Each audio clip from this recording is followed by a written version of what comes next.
Secondary. The Cardinals with the second-ranked passing attack in the NFC. Welcome to Candlestick Park, San Francisco, as the 49ers with a 1-9 record playing host to the Cardinals, who come in here 2-8 for the year. Hi everybody, I'm Gary Bender along with Hank Stram. And there's turmoil in San Francisco. 2 weeks ago, they changed coaches, and today, Hank, they're changing quarterbacks. Yes, it's always a bad sign, especially when you go into a season with the anticipation of having a good football team. You trade your number one quarterback, Plunkett. You make a declaration that Steve DeBerg is going to be your quarterback of the future, and then after 10 games, you decide that really he isn't the quarterback of the future. And now they're going to start Scott Bull. So it's very obvious that they are in a state of turmoil, and it's going to be interesting to see how they play. You know, the Cardinals lost their first 8 games, but they didn't play like a team looking for the first win. They've won 2 in a row, and they think they can salvage the second half of the year. And I really think they can, too, Gary. They played very well in the early stages of the season, even though they lost 8 consecutive games. But I think they're on the upswing. And I think in this game today, it's very obvious that they have an opportunity to win because of Jim Hart. All right, we're ready to go. The 49ers, you can see, won the toss. They have elected to receive. And the man who's going to replace O.J. Simpson, who's out of the game because of a shoulder separation, Paul Hofer, number 36, brings it out. And the 49ers have the football at the 29-yard line. San Francisco last met the Cardinals in 1976 in Busch Stadium. And in that game, the Cardinals won it in overtime, 23-20 on a Jim Bakken field goal. You know, Gary, it's going to be interesting to see whether or not they run any option plays with Scott Bull at the quarterback position. Here is Scott Bull. He's a third-year man from Arkansas. He's 6'5". He gives off to Bobby Farrell, and Farrell may have gotten a yard, and that's all, to the 30-yard line. And let's look now at that offensive forward wall. The best lineman they have is Keith Bonhorst, the right offensive tackle. They have 3 rookies, Hughes, Quillen, and Downing, starting in that forward wall. They've had a tough time providing some running room. Harrison, Solomon, and the number 1 draft pick, McAfee, are the receivers. And then, of course, we have Scott Bull, along with Hofer and Bobby Farrell in the backfield. Bobby Pollard made that tackle, along with Steve Neal's number 53 and Bobby Pollard, number 82. They're sending in plays, which is something they didn't do with their other coaching staff. Fred O'Connor, the new coach, taking over for Pete McCulley. And on a 2nd and 9, straight ahead. Power play by Greg Boykin. He's hit by Eric Williams. And the ball will be marked out across the 32 to the 33-yard line. Will bring up 3rd down, and still a long 5 to go. There's Pollard, the leading tackler. Dawson, the nose tackle, and John Zook, the veteran, on the right-hand side. Niels, Williams, Allerman, and Arneson, the 4 linebackers. As Gene Barth now indicating a penalty. Number 82, defense, offside, second down. That's Bob Pollard that was offside, so it'll move the ball out to the 35-yard line and bring up a 2nd down now, and 4 yards to go. There's the secondary: Worley, Green, Stone, and Allen.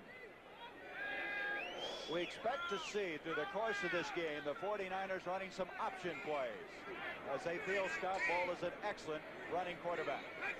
Boykin and Hope for the running backs. Here's Bull on the 2nd down. And he's out to the 38-yard line. He's about a yard short, it appears, of the 1st down. It'll bring up a 3rd down. Ken Green, the strong safety, over to make the stop for St. Louis. They tried to run a play-action pass that time with the express purpose of hitting Kenny Harrison, 83, downfield, but Roger Worley, number 22, did a great job of covering him, and as a result, he had to run the ball instead of throw it, and now they come up with about a 3rd and 1. It is very cold here for San Francisco this time of year. Temperature kickoff 50 degrees. It's been raining lightly. It's 3rd down, a yard to go. Freddie Solomon, the top of the screen, flanked out. Scott Bull, he gives off, and Hofer, very close. He's got the 1st down. Paul Hofer, coming in here, had only 82 yards rushing, but he's pressed into service due to the injury to O.J. And it's very obvious that their game plan is going to be to run to the right, not so much because of the weakness of the left side of Bob Pollard, but because I think they feel very strongly about the blocking ability of Keith Farnworth, their right tackle, number 71, and their best offensive lineman. So it's a 1st down. The ball at the 42-yard line for the 49ers. Scott Bull, he's going to bootleg it. 45, and Bull is close to the midfield stripe. He's going to be a couple of yards short of the 1st down. Mark Arneson making the stop, and Hank, we expect to see a lot of running by Scott Bull. I'm going to tell you something, Gary. Ken Harrison, number 83, really threw a beautiful block on Eric Williams, the inside linebacker, and that's why the play was successful. A beautiful block by Kenny Harrison, number 83. Second down 2 now for the 49ers. Farrell is checked back in with Ball. Hofer's the running backs. The 49ers this year offensively are 13th overall, 10th in rushing, 12th passing. Here comes Hofer again, and Hofer's got a first down. He's to the Cardinal 45-yard line.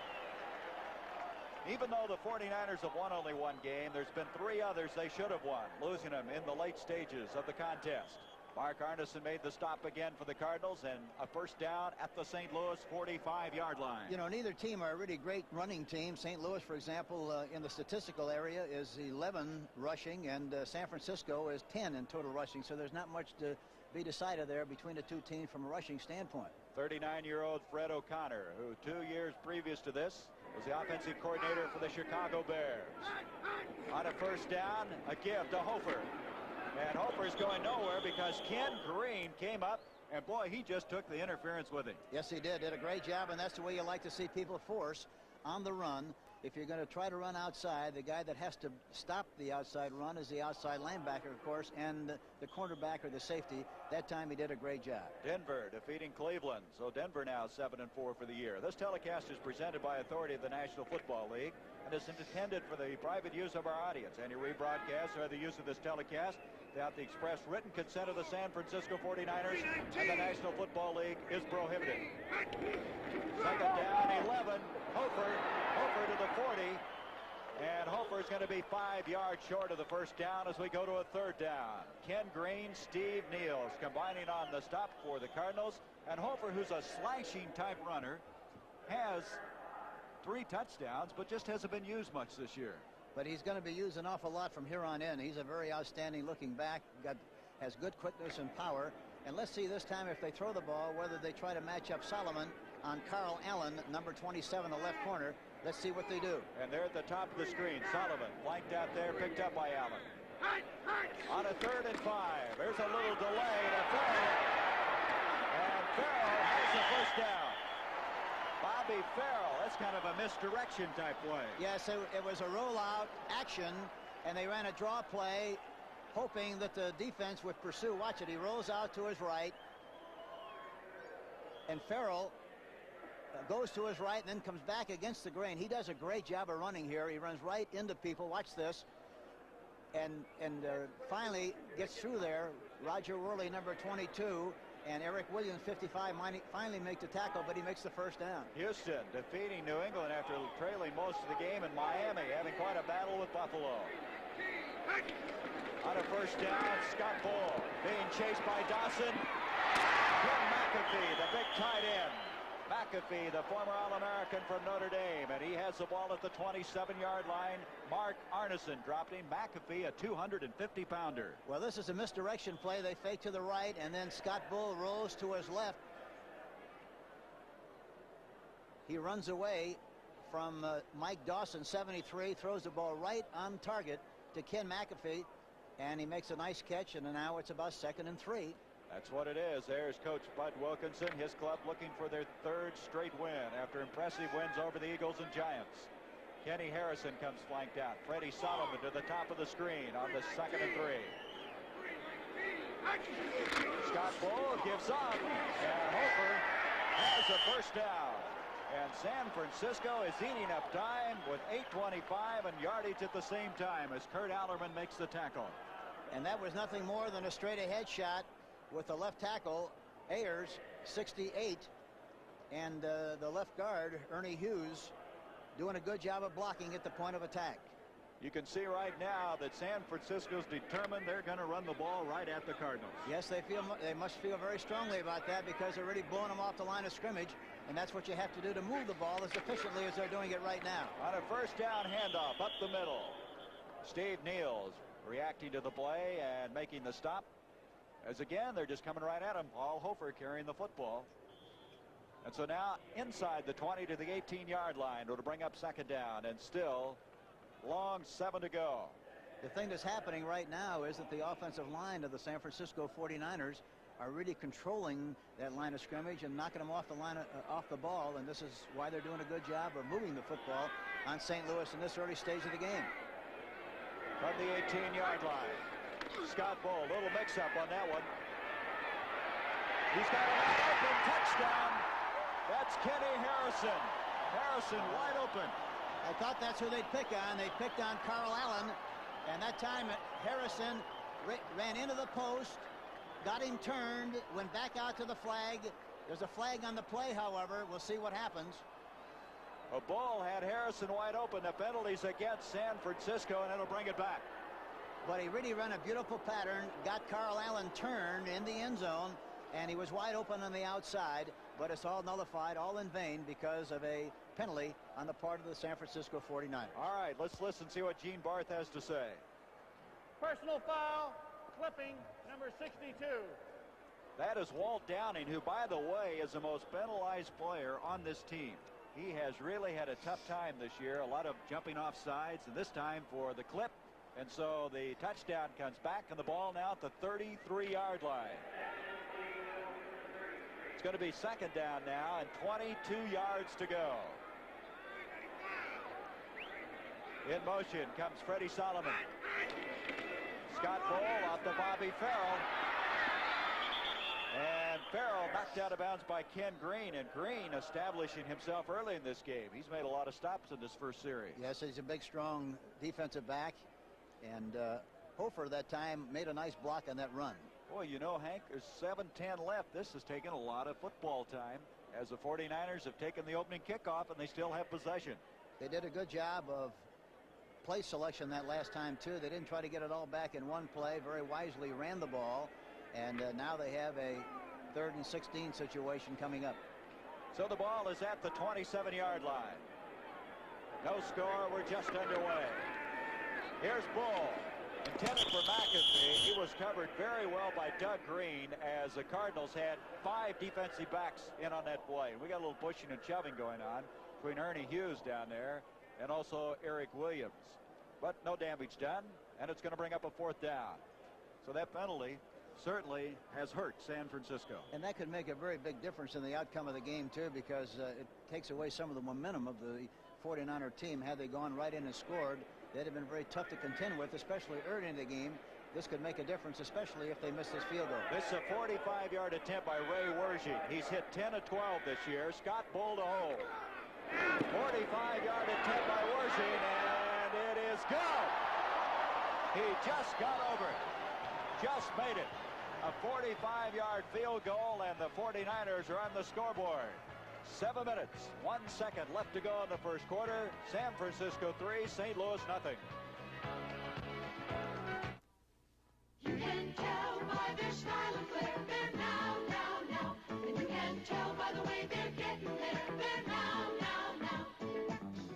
The Futura is now. There's a distinctive personal car for now. The 79 Futura with tomorrow's look right now. Space efficiency for now. High mileage ratings that are now. And a sticker price that says, why wait? The future isn't someday, it's now. The Futura is now. Fairmont Futura at your Ford dealers. Now.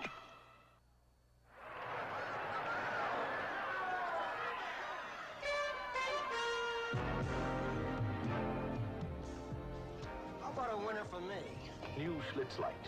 There's a new taste in Schlitz Light. The taste of natural ingredients brewed into a Pilsner beer. New Schlitz Light. Still less filling with a taste that's bigger than light. Gentlemen, here's to fast horses. Schlitz Light and those who love them. Schlitz Light. Natural Pilsner beer. So the San Francisco 49ers take a 3-0 lead on a 45-yard field goal by Ray Wershing. That was a drive, 44 yards, 16 plays. They used 7 minutes and 59 seconds of that clock. Gordon Bell and Will Harrell go back now as the twin safeties. That was a long drive, and I'm sure it gave Scott Bull some confidence in his first start. And I like the way they operated in that first drive. They moved the pocket, they ran the ball well, and moved the pocket well, and that's the kind of pressure that puts a lot of burden on a defense. And so a short kick, and Curtis Townsend, a second-year man from Arkansas, former San Diego Charger, runs it out. So they didn't want to evidently risk the return, but the Cardinals come away with excellent field position. Mike Baldassen up there making the stop for the 49ers. And from the 37-yard line, the Cardinals have the football for the first time. be interesting to see now, the 49ers making some changes in that secondary, if they go at that left cornerback spot. Vern Robertson is starting there in place of Anthony Leonard. Well, I'm sure they're going to throw a lot today. They feel they can throw. I think the San Francisco is 12 on or 14 against the pass in total statistics, so I'm sure they're going to give them a little business and try, especially the left corner, Vern Robertson, who is starting at that position. Jim Otis, the all-time leading rusher for the Cardinals, got the ball out to the 40-yard line. We're to bring up second down 7. Archie Reese and Ed Bradley combine on the stop. This 49er forward wall with number 78 has a new look. He is a rookie out of Clemson, playing there in place of the injured Cleveland Elam.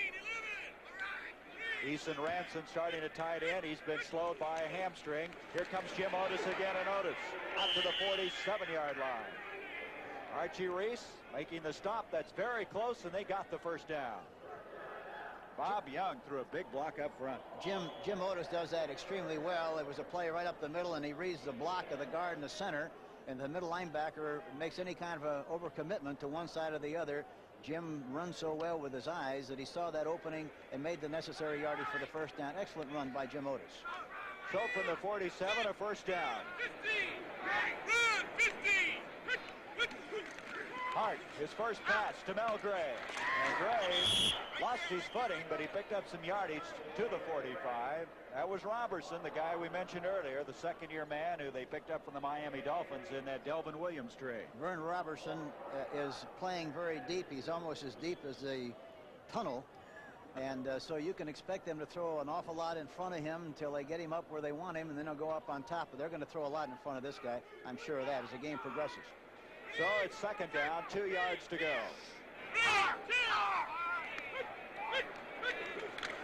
Here's a give to Otis. Nothing there this time. Excellent reaction by Joe Harris. We might indicate that that catch by Gray has now extended his consecutive streak of catching at least one pass a game to 70. Well, that's quite a feat for the outside wide receiver for the Cardinals. Well, he's a remarkable receiver and has got everything that you look for in a receiver, and has really done a remarkable job for the St. Louis Cardinals. Loss on that play. There's Mel Gray. And it's going to bring up third down now. Still 4 yards to go. That's Ransom, number 80, jumping into the tight end spot. Hart on the third down. It's got protection. There he goes. Mel Gray wide open. And Gray tried to make a move, but he ran out of playing field, and he has a first down to the 24. You know, I'm surprised they didn't try to help Robertson that time with double coverage, but they made him cover single, and Mel Gray turned him around completely, ran an outside move, and Jim Hart put the ball right on the money. But you can see from your replay, the film, that Robertson was way inside and got turned and was in real trouble on that outside pattern. Mel Gray now with 36 catches for the year. And from the 24-yard line, a first down. At Tilley to the bottom of the screen. Gray to the top. It's starting to rain out here too, Gary. It sure is. Here is Tilley, the intended receiver. Depending on the play is Robertson, so they're just coming right at him in this first series. I don't think that Robertson has as much respect for 83, Pat Tilley, as he does for Mel Gray, and justifiably so, because Mel Gray has such great speed, and so they worry about that and give him a lot more room. As a result, I think they can throw in front. Here's a New Orleans Saints 17-3 against Atlanta, second quarter. That's a lot of points against that Falcon defense. Well, the way they blitz, why, you're going to get a lot of points if you guess right. Second down and 10. The rain falling here at Candlestick Park. A gloomy, cloudy day. Oh, Blaine Morris goes nowhere. Nobody fooled on that play, in particular Cedric Hardman, who's having quite a year. You don't hear a lot about Hardman because the 49ers haven't been winning. But he has 8.5 sacks, and he's having quite a season. He's a great player, and one thing that you have to worry about him, you just can't ignore him and run away from him. You got to run at him some just to keep him on the line of scrimmage. He loves to rush the passer, and if you're permitted to do that, he is really murdered. Third down, 12 yards, make it 14 yards to go. Gray, Tilley, the wide receivers. Boy, the rain coming down pretty heavy now. Jim Hart got the protection he needs. Mel Gray defending on the play. was Bob Jerry. It looked like Gray stopped on that pattern, and they had a little mix-up on it. Well, they had double coverage on him that time. They were hoping for single coverage, but on the snap of the ball, they double covered, which meant they had two defensive backs on Mel Gray, and as a result, he wisely threw the ball over the top, fell incomplete, and now it's 4th down, and I'm sure they're going to try a field goal. All right, Jim Bakken will come in. He's 7 of 16. Bakken will be attempting a 45-yard field goal, the same distance that Ray Wershing converted successfully moments ago. Bakken's kick is on the way, and he got it. And that's almost the same type result that Ray Wershing had. Both of them just getting over. Both of them almost crawled over the goal post, and it doesn't make any difference as long as it goes over there. Score now 3-3. So Jim Bakken hits a 45-yard field goal, and with 3 minutes and 29 seconds left in this first quarter of play, we're all tied up 3-3. The wind starting to pick up here, the rain starting to come down, and the playing conditions may deteriorate rapidly. It could wind up being a very nasty afternoon out here at Candlestick, and with a combination of the wetness and the combination of the winds, why, it could create a lot of problems, especially for the passing game. So we're all even. First quarter moving very quickly. First, a drive of 7 minutes and 59 seconds.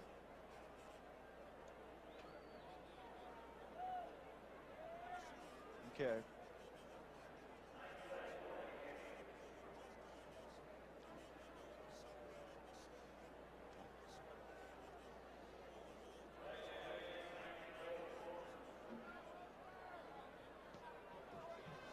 Okay. This is Dave Williams.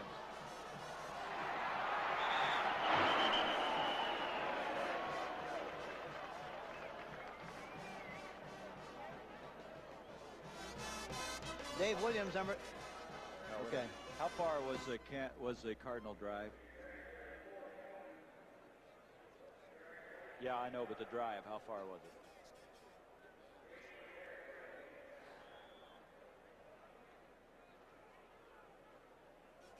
Welcome to Candlestick Park in San Francisco. We're all tied up here, 3-3, with 3 minutes and 19 seconds to go in this first quarter of play.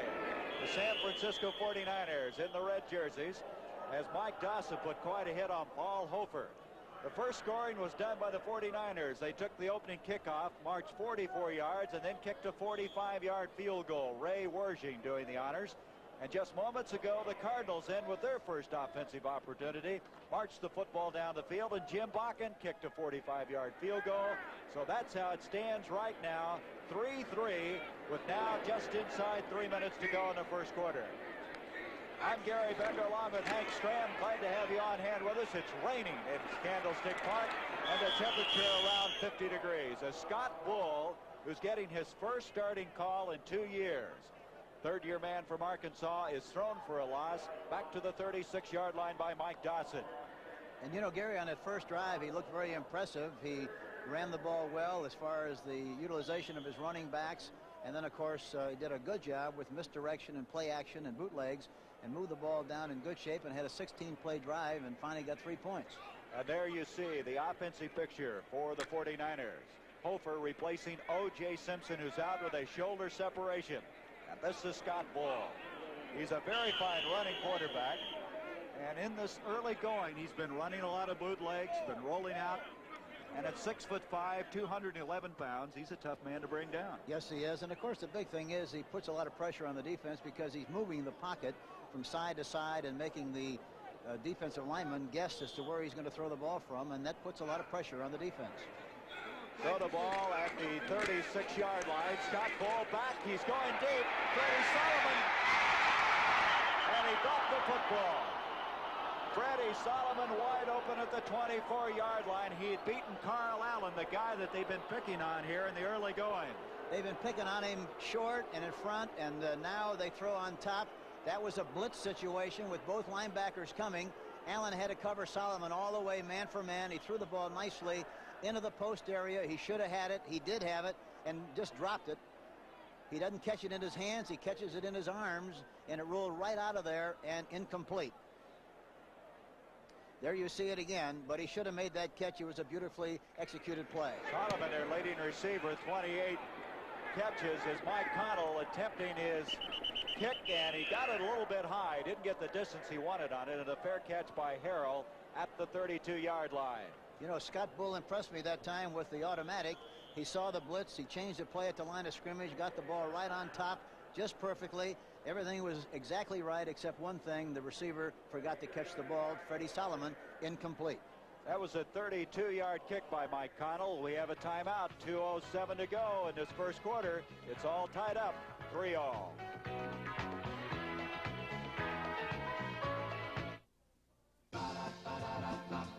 When you say Budweiser, when you say Bud, you said a lot of things nobody else can say. When you say Bud, you say you care enough to only want the king of beers. When you say Budweiser, you said it all. Introducing Hertz Takeoff Rates. Save up to 35% on the average weekday rental when you take off Thursday through Sunday for a minimum of 2 to 3 days. Take off in a subcompact for only $13.95 a day. Fairmont's $15.95. Granada $17.95. Thunderbirds $21.95 a day. All with no charge for mileage. There are some restrictions, so check with Hertz. Take off next weekend with Hertz low takeoff rates. At Candlestick Park, we're going to pick up the action 3-3, and of course we welcome all our viewers watching that Washington-New York game. Washington winning in overtime 16-13, and there's the offensive picture. Roger Finney not starting because of that ankle injury that's plagued him all year long. In motion comes Wayne Morris. The line of scrimmage, the 32-yard line on a first down. Complete to Eason Ransom. And Ransom, who started at tight end today in place of Al Chandler, makes the catch. And for Ransom, that's his 19th catch of the year. Joe Harris and Bob Jury combining. We should say, Hank, that while the viewers were watching another game, Mel Gray caught 2 passes. Now he's caught at least 1 pass in 70 straight games. And he's going to catch a lot more passes as this game progresses. I'm sure they're going to continue to work on Vern Robertson, the young corner, number 49, who occupies the left side here. They can throw on him anytime they want to, especially on early downs. Tim Hart gives off to Wayne Morris. Nothing develops because Archie Reese, number 78, a young man they're extremely high on, a rookie 5th-round draft pick from Clemson, coming up to make the stop. And so a loss back inside the 35-yard line. It'll bring up 3rd down and 8 yards to go. There is Reese. He's joined by their most consistent player up front, Jimmy Webb. Cedric Hardman having another outstanding year. He leads in sacks with 8.5. Remember number 57, Danny Buns. You'll hear a lot of him as this game wears on. Their number 1 draft pick. And back deep, the man Hank mentioned, Robertson. They're picking on him in the left corner spot. He usually plays a safety spot. 3rd and 8. Wayne Morris. And Morris has a first down as he comes out across the 45-yard line, running away from number 55, Bruce Elia, who couldn't quite catch up with him. They had a good match that time. They wanted Morris on Elia, number 55. And that's exactly the situation they got. Hart jumps out of the pocket a little bit, slides, I should say, out of the pocket, and hits Morris, who was wide open, 24, on Bruce Elia, 55, and he makes the first down. They're just short of the midfield stripe. First down, the second possession of the game for the Cardinals. Their first one netted a field goal. Morris in motion. Hart. Hart to Gray. Broken up by Eddie Lewis. Eddie Lewis, 3rd-year man from Kansas, who's maybe the fastest player on this football team, got back there. That's the first time, Hank, they've gone to the other corner. You know, and the other thing, Wayne Morris, who went in motion that time, there you see him trying to get the ball into the post, but Lewis plays it very nicely, number 22. But Wayne Morris, who went in motion to the right side that time, was one-on-one with Bob Jury, number 26, and he was really wide open, but Jim Hart never looked for him. He was looking to hit the receiver into the post, and as a result, it falls incomplete. The Cardinals feel they can throw on the San Francisco team, which is ranked 11th in the NFC in pass defense. 2nd down and 10. Morris. And Wayne Morris just can't go anywhere. A flag on the play. They may have a tackling by face mask, and that's what it is. I think it was Archie Reese that reached in there and got the face mask of Wayne Morris. That time is a great illustration of guessing wrong. They guessed wrong offensively. They had a blitz, and they tried to run into the blitz, and, of course, didn't succeed. There was a holding or a face. Number 50 defense, face guard penalty, first down. That's Gene Barth. His crew working today's game. The rain continues to fall at temperature at kickoff time, 50 degrees. And the people here in the Bay Area can't believe this kind of weather. It's almost a record low. There's Barth and his very capable crew. Of course, Dean Look, the former All-American at Michigan State. From the 49, a first down after the penalty. Back to throw Hart. Pat Tilley. Tilley to the 25, to the 20, and he goes out of bounds. And Tilley, who got a game ball last week after catching 4 passes for 101 yards, just caught his 36th of the year. He's impressive. He goes back into the pocket. You see Jim Otis setting up, waiting for the linebacker to come. He doesn't come. Hart looks to his left and hits Pat Tilley, 83, who makes a fine catch, runs away from the linebacker and the defensive back, and is finally knocked out of bounds by the defensive back, Chuck Chris, number 24. First and 10, St. Louis. That was a 31-yard pickup to the 20-yard line, and the Cardinals are looking very effective on offense. This is Jim Otis, an end around reverse to Melgray. What a play by Bob Jury. Jury, who started the year with the Seattle Seahawks, a former standout at the University of Pittsburgh, saved what could have been a big gainer. Yeah, everybody was going with the flow of the play, except Jury came across the line of scrimmage and really did a remarkable job of reading the play. Here he is. He takes an outside position, good leverage, and knocks Melgray off stride and prevents him from making a very big play. And so the first quarter comes to a close. It's all tied up, 3-all. Blue Cross and Blue Shield plans present An American Tragedy. Nothing is so useful as the car, but many Americans misuse it. Blue Cross and Blue Shield plans are working to hold the cost of health care down. So stay fit. Walk when you don't need to drive. Together, we can keep the cost of health care from being driven even higher.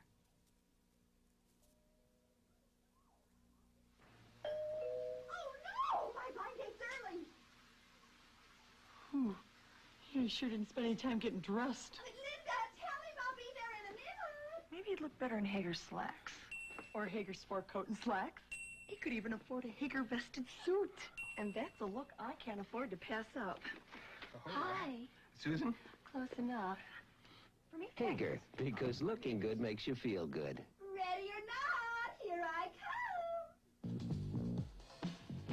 Introducing a whole new breed of Mustang. The all-new 79 Mustang from Ford.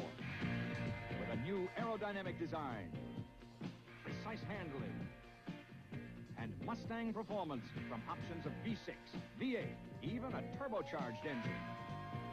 Mustang for 79, the new breed in 2-door and 3-door models. Capture one at your Ford dealer now. With Hank Stram, I'm Gary Bender. We start the second quarter, and the Cardinals have a 2nd and 24 after that end-around reverse backfired.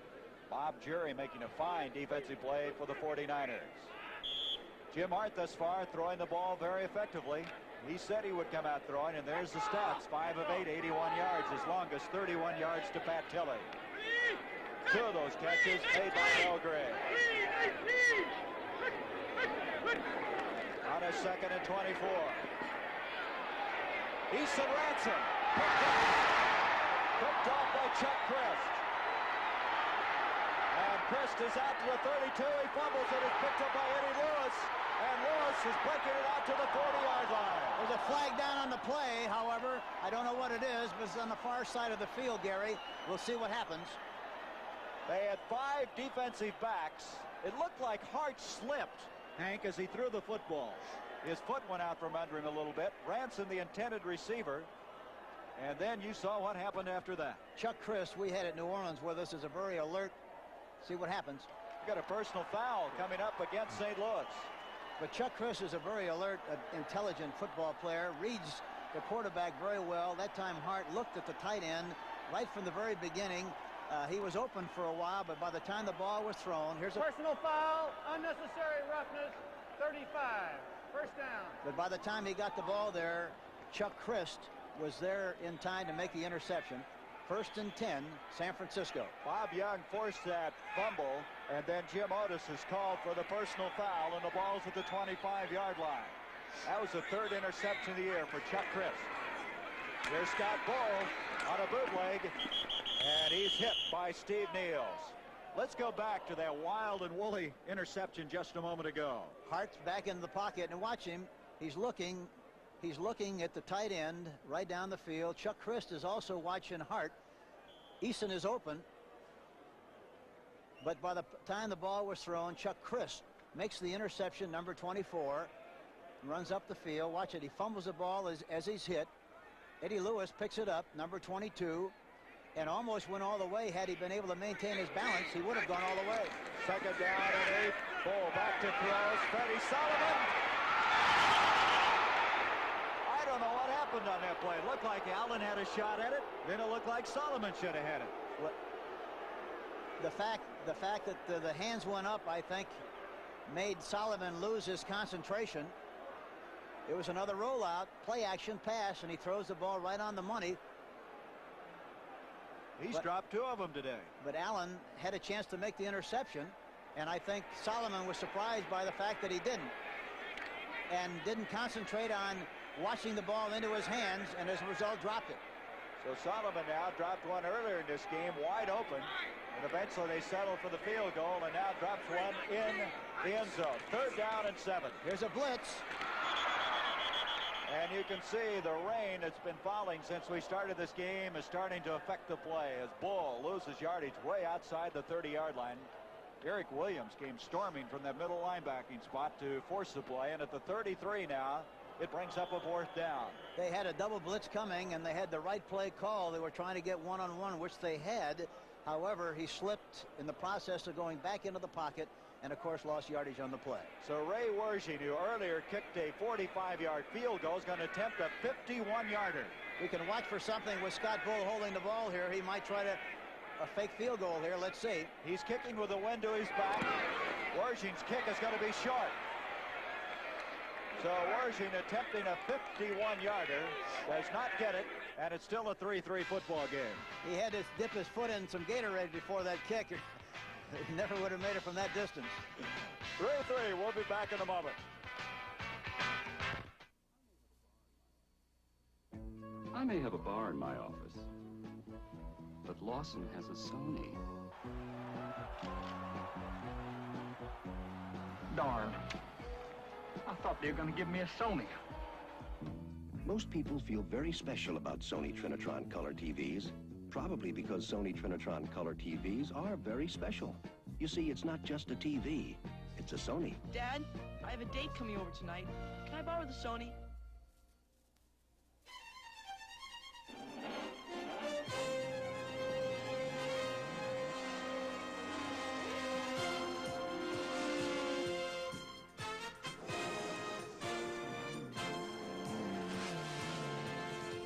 No doubt about it.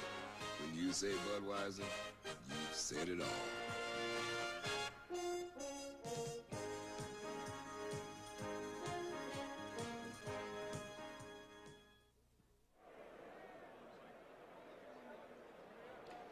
Well, it continues to rain here, and it's not getting any warmer.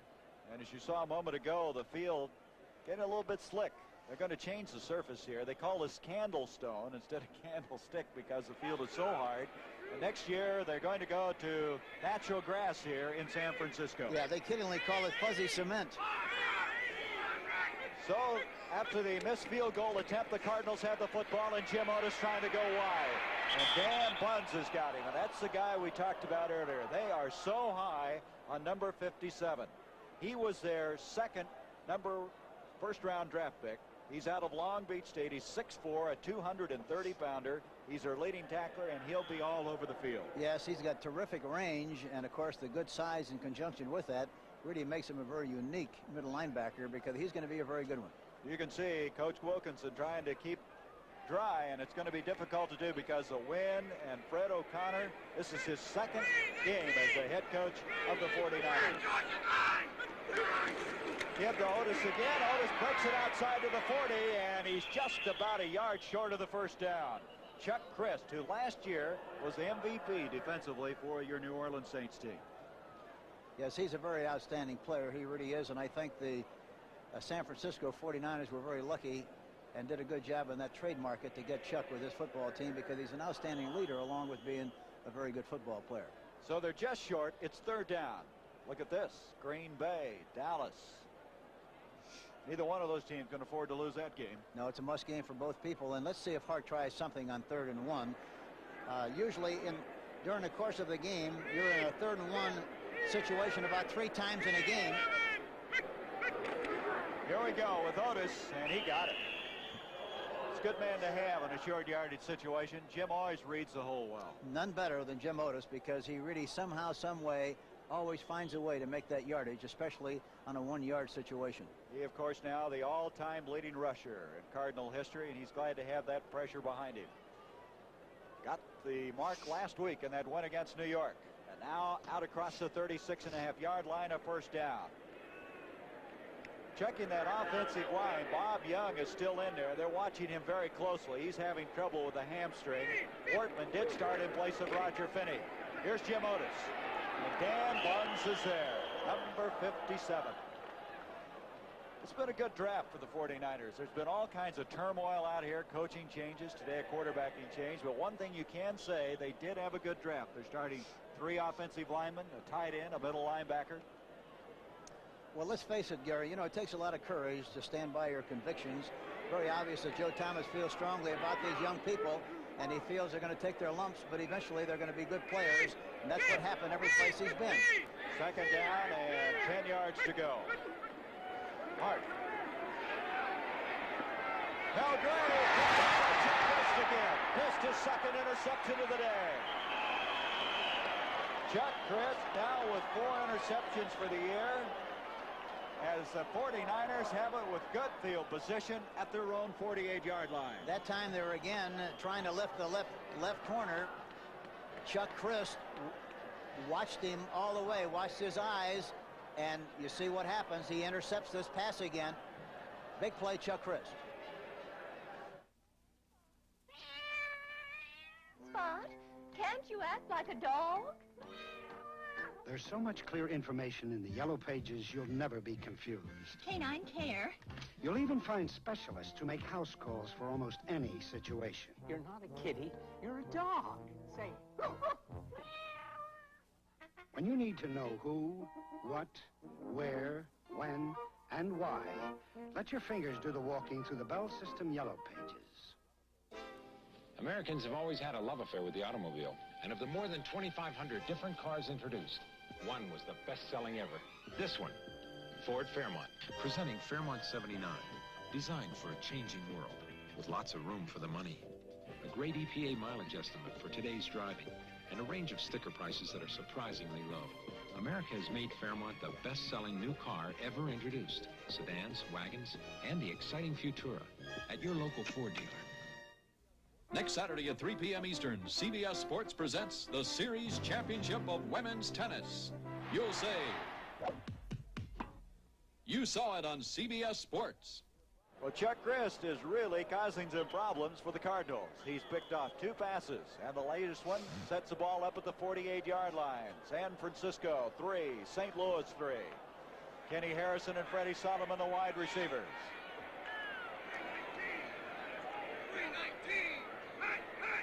Scott Ball gives off to Hofer, and Hofer's not going to go anywhere. Good reaction that time by Bob Pollard, and also Eric Williams slanting over there. You know, that time they double covered both outside receivers, which means that 2 defensive backs cover the 2 outside corners, and the safety, 4 people cover 2. And as a result, the middle is wide open. Had they been able to clear that run, the passageway would have been very good for a big gain right at the middle because of the way the coverage was. Some changes now. Greg Boykin, number 33, replaces Bobby Farrell at fullback. Gain of 1 on that last play. It'll be 2nd down and 9. This time Sullivan to the bottom of the screen. Harrison to the top.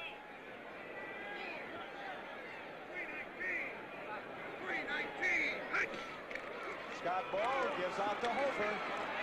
And Hofer, playing in the place of the injured O.J. Simpson, is into the Cardinal end of the field, and his progress just inside the 47-yard line, where it's third down and still 4 yards to go. Tim Carney made the tackle on that play.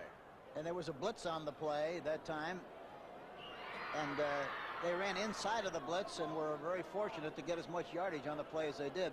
Very obvious, too, that St. Louis is concerned about protecting Carl Allen.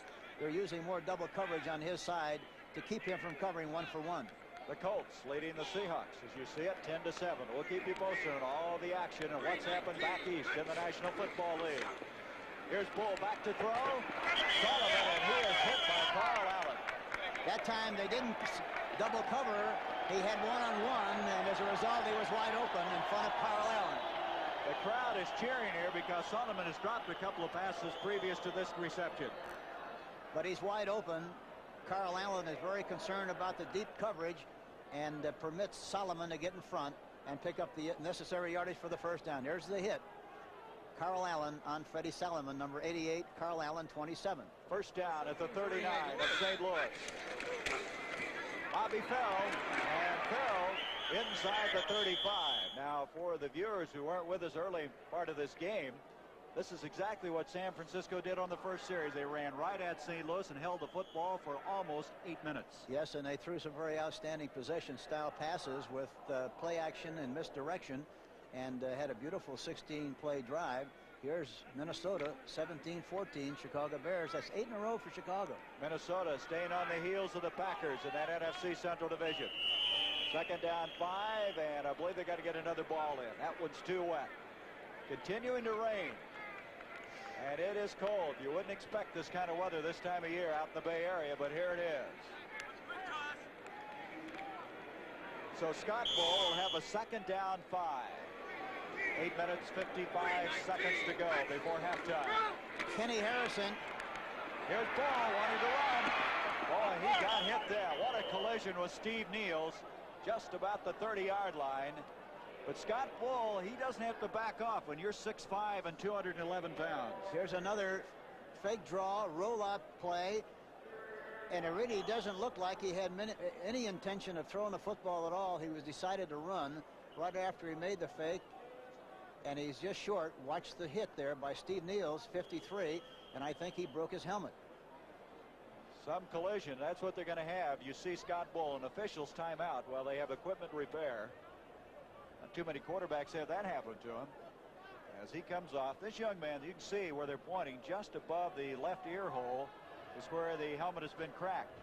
Bull has rushed the ball 4 times for 16 yards. Here's a guy that was actually put on waivers at the start of the year. Then they got rid of Jim Plunkett. He stayed around, waited for his opportunity. He's getting it today, and he's trying to make the most of it. There's a timeout.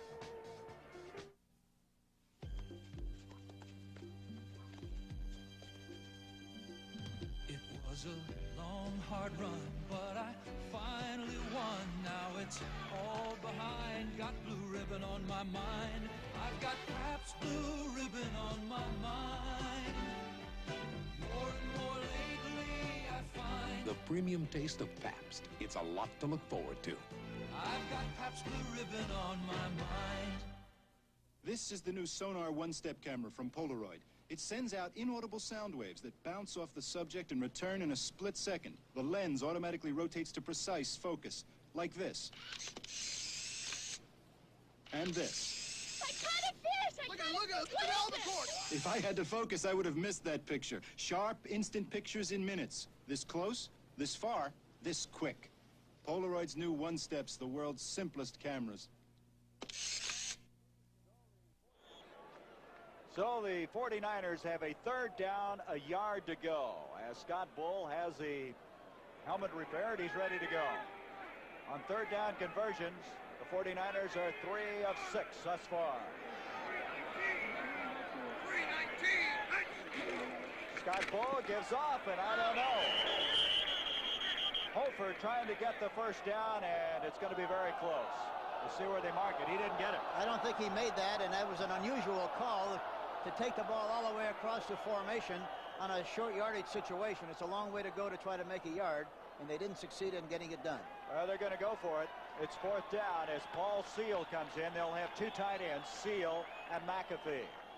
They need to make it to the 29-yard line, so they've actually got still a yard to go. In fact, it's a long yard. 4th down. And he's going to bootleg it, and he's going to get it. Boy, is he strong. Scott Bull runs like a fullback. Yes, he does, and he's got good, you know, the great thing about him is, for as tall as he is, he's got good body lean. He fakes inside, rolls out to his left.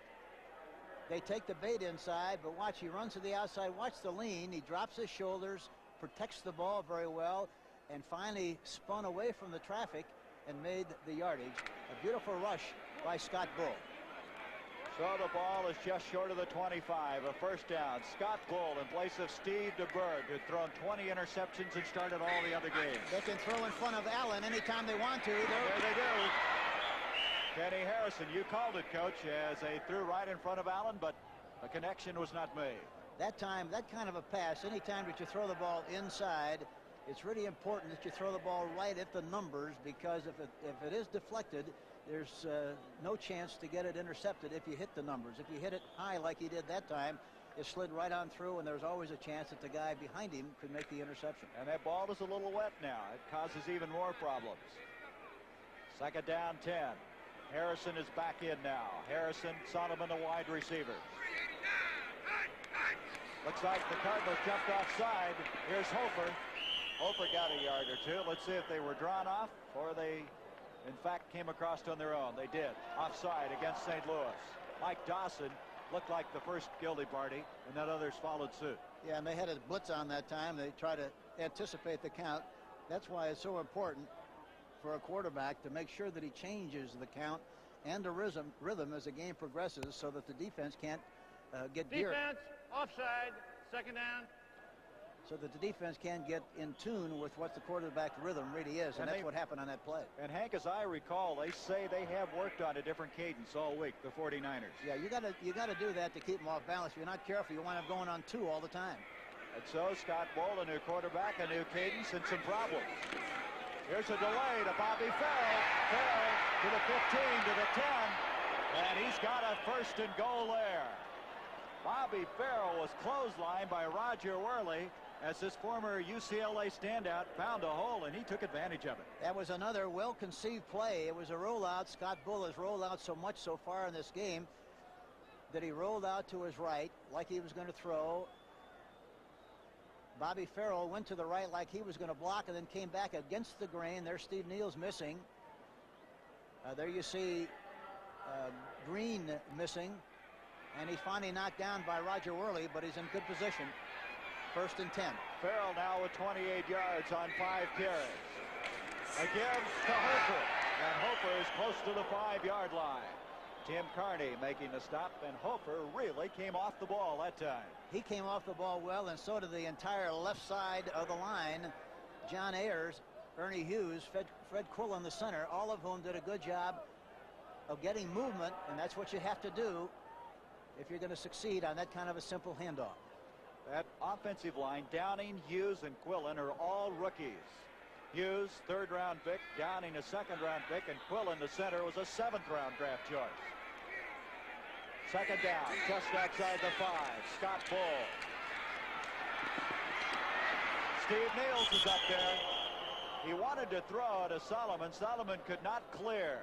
And so then Neal's came up, had support from Tim Carney, and now they have a 3rd down, and the ball is back at the 9-yard line. They wanted to work on Carl Allen, but there, you know, he has an ally there with the end zone line for protection, and as a result, was able to play the ball well. He had no other choice but to try to run it, and he was tackled there very nicely by Steve Neal's. Big play coming up for the 49ers. It's all tied up 3-all. They have a 3rd down at the 9-yard line. Sullivan, Harrison, the wide receiver. 319. Ball's hit by Dawson. Mike Dawson came through, and that's a big sack.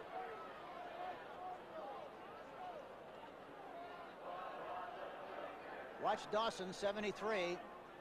He gets through there in good shape. Looked like a screen. He got through there so cleanly. And Fred Quillen, the offensive center, 56, just missed the block. That's all it is. And here again, it's tough when you go back into the pocket and everybody knows you're going to throw the football. I'm surprised he didn't move the pocket that time and avoid that kind of a rush. 39-yard field goal attempt by Ray Wershing. He's 1 of 2 thus far. He's kicked a 45-yarder. He's missed a 51-yarder. Scott Bull to hold. Wershing's kick, and it's wide left. Wershing does not get it. And so Wershing has missed his last 2 opportunities. And with 4:35 to go before half, it's still tied up 3-all.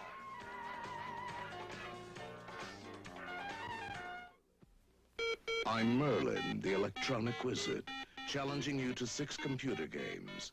Start with simple tic-tac-toe. Your turn, my turn.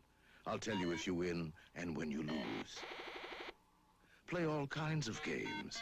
Echo, Blackjack 13, Magic Square, or formidable Mind Bender, or make beautiful music together. Merlin, the electronic wizard from Parker Brothers. Introducing a new American road car. The all-new Ford LTD for $79, with more front seat room, more rear seat room, more window area, and more handling ease than last year's LTD. Plus the power of a V8 engine standard. A road car to take you across town or across the country. This land is your land. This land is my land. To test drive the all-new LTD on your own roads, see your Ford dealer today. Next Sunday on CBS Sports, see NFL doubleheader action. Check local listings for the games and times in your area. You'll say, you saw it on CBS Sports. Here at Candlestick Park, as you can see, it is wet, it's cold, the wind blowing and swirling around here. 2 very friendly people. I think they're in love. The 21-yard line now after that missed 39-yard field goal attempt. The Cardinals have it. Wayne Morris in motion. And it's going to be Morris with a pass. The ball thrown a little too tall and too hard to the far side. Well, what happened on the play, Archie Reese, number 78, got penetration, deflected the ball, went right over the top of the outstretched arms of Wayne Morris, number 24, and of course it fell incomplete. That's the guy that they're high on, Archie Reese, as Hank mentioned, reaching across and getting a hand on it. San Diego leading Kansas City 6-3. New Orleans, they were leading earlier in that game. What was it? 17-7. Now it's 17-13. On a 2nd and 10, Wayne Morris got some running room. 30, 35, 40, and Morris all the way out across the 45 to the 48-yard line. A burst of speed, a first down. Chuck Christ eventually ran him out. You know, they've talked a lot about the fact that they haven't been able to really get outside very well, but Morris really does a good job on this play. Obviously, good run blocking at the point of attack. He runs through a tackler there, jumps to the outside. Good blocking there by Mel Gray downfield, number 85, and he finally knocked out of bounds by number 24, Chuck Christ. That was a 27-yard run by Wayne Morris. On first down, Hart to throw. He's got his man, Pat Tilley. And Tilley with his 2nd catch of the day, and that's another first down, and the Cardinals are moving. They have the ball now at the 33-yard line of San Francisco. Ed Gallagher came storming through and really put some pressure on Hart, but he was on the button with the pass. Yes, he was. Gallagher does provide good pressure. You see him coming inside here, but Hart stays right in, keeps his feet in the fire, and gets rid of the ball nicely, right on target to Pat Tilley, 83, and it's a 1st and 10. Hank, that's that quick release that Hart has. Yes. First down from the 33, Jim Otis. And Jim's not going to quite make it to the 30-yard line. Ed Bradley made sure of that, along with Joe Harris, the outside linebackers. And so, a gain of 2. It'll be 2nd down and 8 yards to go at the 31.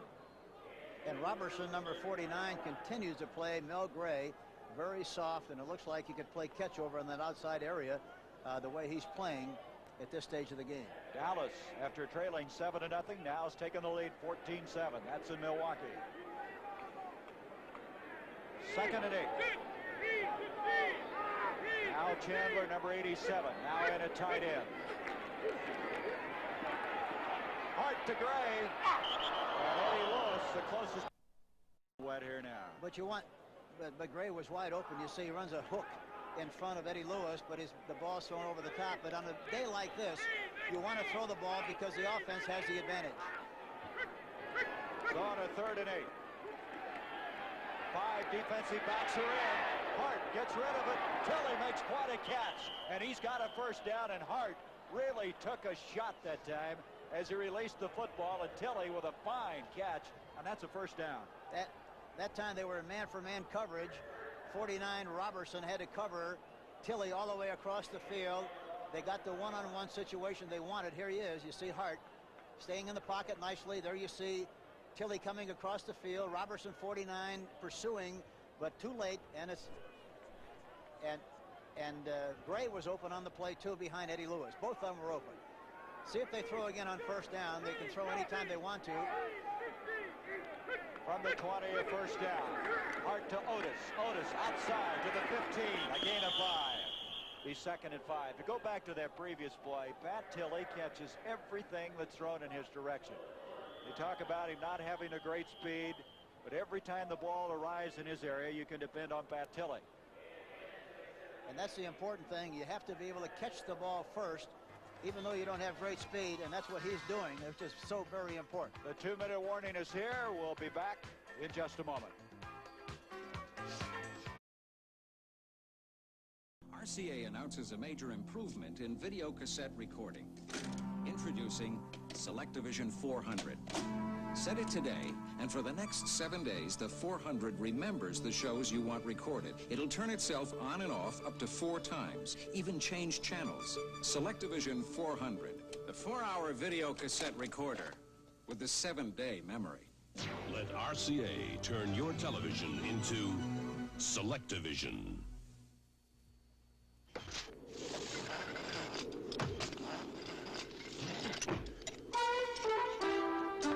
You must be ready for a beer. I'm ready for a new Schlitz Light. There's a new taste in Schlitz Light. The taste of natural ingredients brewed into a Pilsner beer. New Schlitz Light. Still less filling with a taste that's bigger than light. We climbed it because it was there. And we came back down because this was here. Schlitz Light. Natural Pilsner beer. The 2-minute warning has just been executed. The Cardinals have the football. 2nd down, a long 4 to go. Just outside the 15-yard line. And at halftime, we'll join the NFL today as Brent, Jane, and Irv will update us on that overtime game. Washington pulling out a big one against the New York Giants. We'll be checking in on that one. And right now, the Cardinals would like to take a lead into the dressing room. Al Chandler, the tight end, moves into the right side. Mel Gray's got a one-on-one on. Oh, a good shot on the outside. That's Al Chandler. Chandler's in for the touchdown. Al Chandler with his 2nd touchdown catch in as many games. He caught a 5-yarder last week for a touchdown, and he takes this one in, and he just ran over Vern Robertson. What happened on the play, they used the shift of the tight end. The tight end went to the right and made Chuck Crisp play strong safety instead of weak safety. You see he's way off of the tight end, number 87, Al Chandler, and he goes in for the touchdown. Missed the tackle, going for the touchdown. They now are going to try the extra point. It should put it, and some problems. Roger Worley can't salvage that play. And so that could be a big point after before this game is over, as the Cardinals now have a lead of 9-3. You can tell by their style and flair, they're now. And you can tell by the way they're getting there, they're now. The Futura is now. There's a distinctive personal car for now, the 79 Futura, with tomorrow's look right now, space efficiency for now, high mileage ratings that are now, and a sticker price that says, why wait? The future isn't someday, it's now. The Futura is now. Fairmont Futura, at your Ford dealers. Now.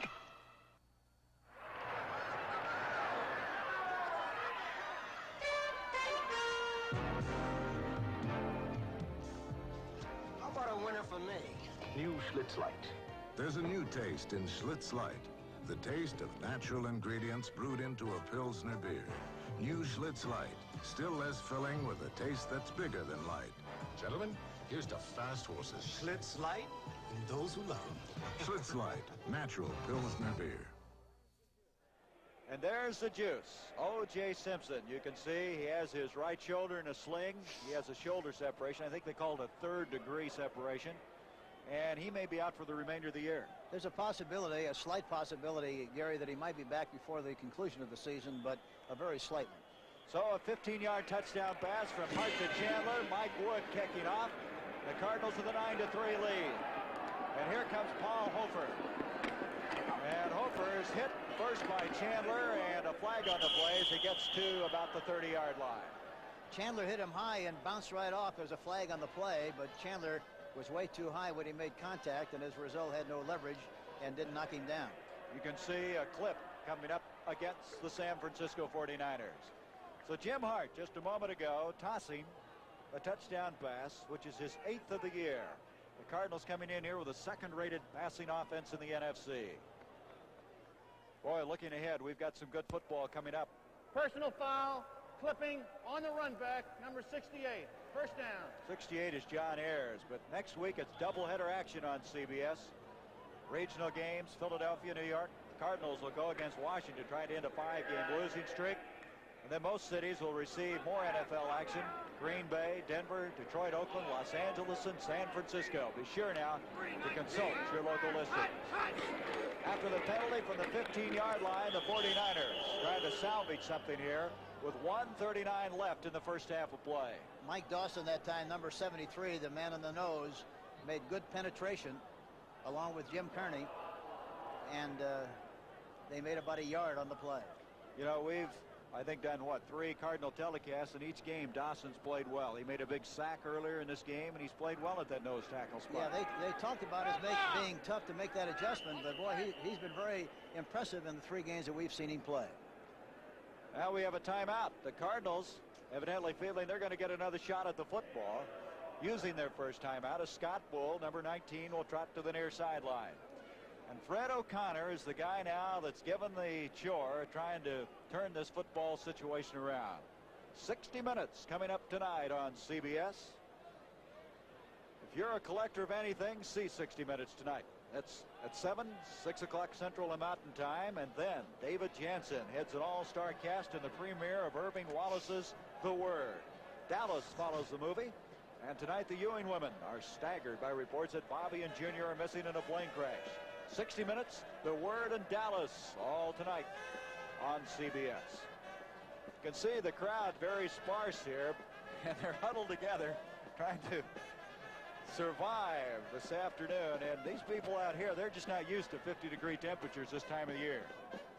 No, it's very obvious that they're concerned about the weather condition, plus the fact that I think any time that your team has lost as many games as the 49ers have lost so far this season, why, there's bound to be a drop-off in attendance, and that's exactly what's happened here today.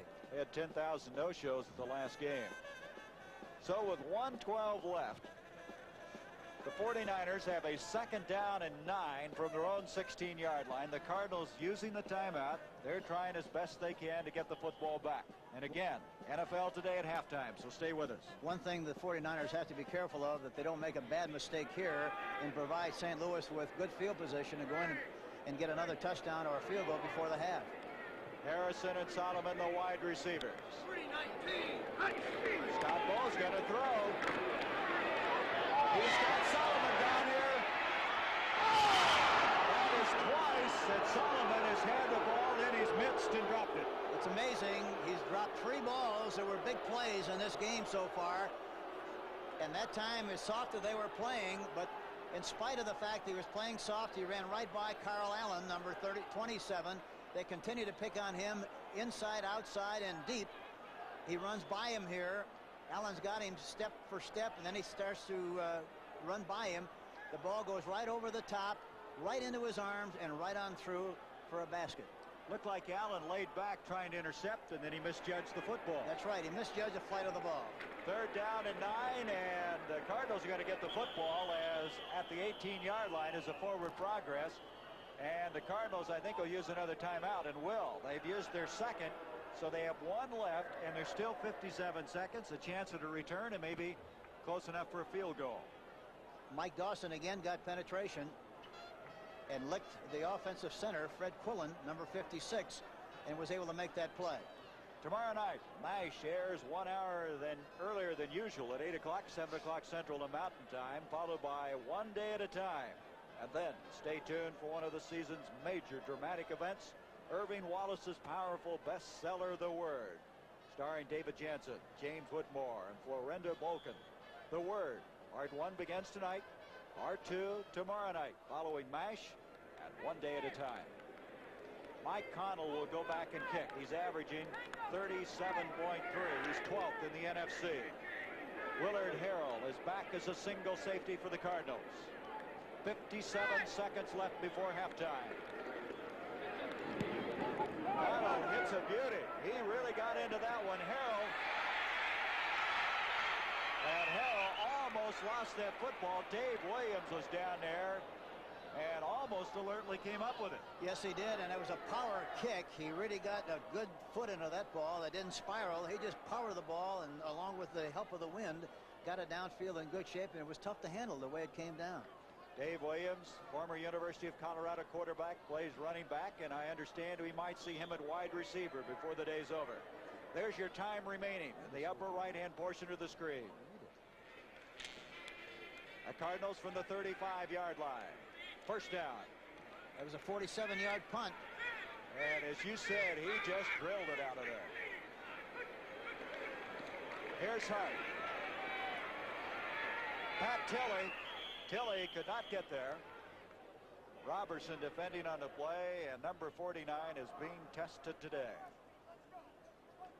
Robertson's going to get a lot of experience before the afternoon is over with. He's already gotten a lot of it, but he'll get a lot more. The CBS Sports Spectacular next Saturday. The Ontario Speedway will be the setting for the highlights from the NHRA World Finals, the culminating event of the 44 drag race racing season. That's next Saturday, 4:30 Eastern, the CBS Sports Spectacular. On a 2nd and 10.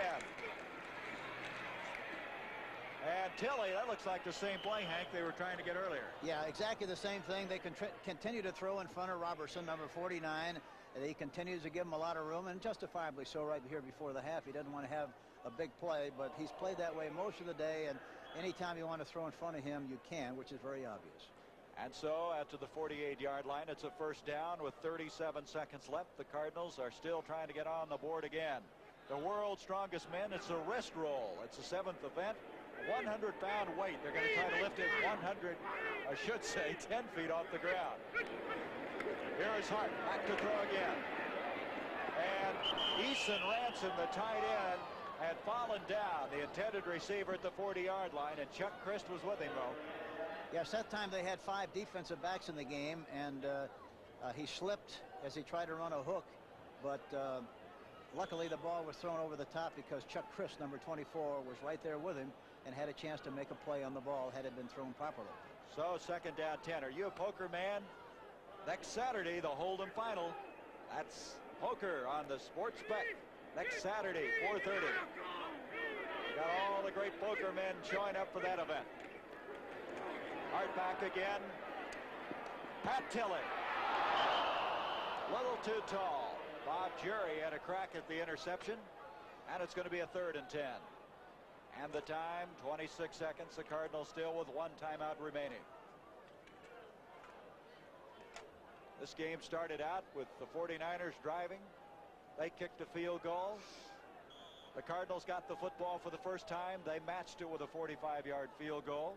And that's the way it stood until 1:53 remained in this first half when Hart hit Chandler with a 15-yard touchdown strike. Jim Hart so far has thrown 19 times, completed 9 for 136 yards, 2 interceptions and a touchdown. And both those interceptions by Chuck Christ. And the Cardinals have missed that point after, which could be a big one. It's 9-3. Here's Wayne Morris. Morris has the first down across the 40 to the 39-yard line. Wayne Morris with a couple of big bursts. He had a 27-yard run earlier in the day. Bob Jury making the stop. And at the 39, 18 seconds now left in this first half. Steve Jones threw a big block on that last play as a timeout has been called.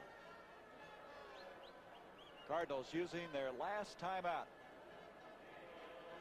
As Robertson comes off the field, they've taken him out of here as somehow the Cardinals will try to pick this one up, get something on the board. Next Saturday, CBS brings you the Series Championship of Women's Tennis, and all the big names are going to be there. Chris Evert will defend her title. Former Wimbledon champion Virginia Wade. This year's Wimbledon champ Martina Navratilova and others. Next Saturday afternoon at 3 p.m. Eastern, the Series Championship of Women's Tennis. There's Jim Hart, Bud Wilkinson, Jim Hannafin. What do you do in a situation like this, Hank? You got 18 seconds, no timeouts left. Well, you want to get the ball downfield the best you can, so at least you can get in a position to kick a field goal. And without any timeouts left, you've got to call a couple of plays in the huddle with the anticipation of not wasting any time, stopping the clock if you do make a reception close enough where you can stop the clock and at least kick the field goal. 5 defensive backs and 2 linebackers are in now for the 49ers. Hart to Gray. He's got it, and he's out of bounds, stopping the clock with 13 seconds. Walter Mons, boy, that was a beautifully thrown football. That was double coverage that time, and he threw between the short man and the deep man, Eddie Lewis. They had 5 defensive backs, and the deep man, Eddie Lewis, was very slow coming over to protect the outside area. As a result, Jim Hart saw it. There you see him. He's slow coming over, and Mel Gray makes the catch. Big play and a great executed play by the St. Louis Cardinals. So they're going to try one more play, and then they'll try to get the field goal kicker in. Yes, they'll try to get this one into the end zone, I'm sure. They got a bump and run on this left side. They've got a chance to make a big play on the left side. See if he takes advantage of it. From the 13-yard line, Hart, Eason Ransom. Bob Jury gave him a pretty good shot. So now Jim Bakken will come in with 7 seconds to attempt the field goal. Well, they moved that football in a hurry. Yes, they did, and I'm surprised that Jim didn't go on top that time because both receivers had bump and run, which meant it was man for man all the way, and it looked like Tilley had a step on this right side on Eddie Lewis, but of course Eason was wide open too, just dropped the football. Bakken, who's kicked a 45-yarder in the first quarter, will now attempt a 30-yard field goal. Bad snap again. That's twice it's happened. Once on the point after. Bakken getting back, scudding on the football, and that's going to wind down this first half. There's no time remaining. And so the score at halftime at Candlestick Park, the St. Louis Cardinals leading the San Francisco 49ers 9-3. Stay with us. The NFL Today coming your way. Hey. I'm tough and I'm tested. That's why by Ford I was requested to come up here to tell you how Motorcraft auto parts from Ford were tested tough in Alaska. Motorcraft tune-up kits with spark plugs were tested in 50 cars and trucks from Ford, GM, and Chrysler. After 6 months, only one spark plug couldn't take it. One! Motorcraft tune-up kits, they have the stuff. Motorcraft parts are tested tough. This is the Kmart 672, Kmart's best car battery. Like another leading premium battery, the 672 is calcium lead constructed. Like one other premium battery, it's truly maintenance-free, completely sealed so you never add water. But the 672 has one other feature you'll find only in Kmart automotive products. The 672, Kmart's best battery, is Kmart priced. Come fly with me, let's fly away. Come fly with me in one magnificent flying machine, the 79 Thunderbird. I love its luxurious cockpit. Fly with a V8 engine. Power steering and power brakes, all standard. Glide in great style with wrap-over roof and opera windows at a down-to-earth sticker price. 79 Thunderbird. What a way to fly at your Ford dealers. 1978 U.S. Open Finals. Defending champion Chris Evert is taken to the limit by 15-year-old Pam Shriver. saw it on CBS Sports. Next Saturday at 3 p.m. Eastern, CBS Sports presents the Series Championship of Women's Tennis. Chris Evert is scheduled to defend her crown against Wimbledon champion Martina Navratilova and other top women professionals. From first serve to match point, you'll say, you saw it on CBS Sports. Let me show you what happened down in the Superdome just moments ago. The game was all wrapped up. It was 17-13. New Orleans had a lead. Atlanta had an opportunity for one last desperation play. Bartkowski went back, threw it deep. All the defensive backs were back there, deflected up in the air. Jackson runs underneath it for an Atlanta touchdown. Now, folks, the key here is don't hurt Jackson afterwards. Be very careful. And down he goes. Suddenly, Atlanta can move to within a game of Los Angeles in the NFC West if the Steelers beat the Rams. Right now, the big doubleheader game in County Stadium in Milwaukee. It's the Packers and the Dallas Cowboys. What does Bart Starr order up? Right off the start of the game, after he wins the coin flip, the onside kick. And look at the Cowboys. They retreat into the end zone.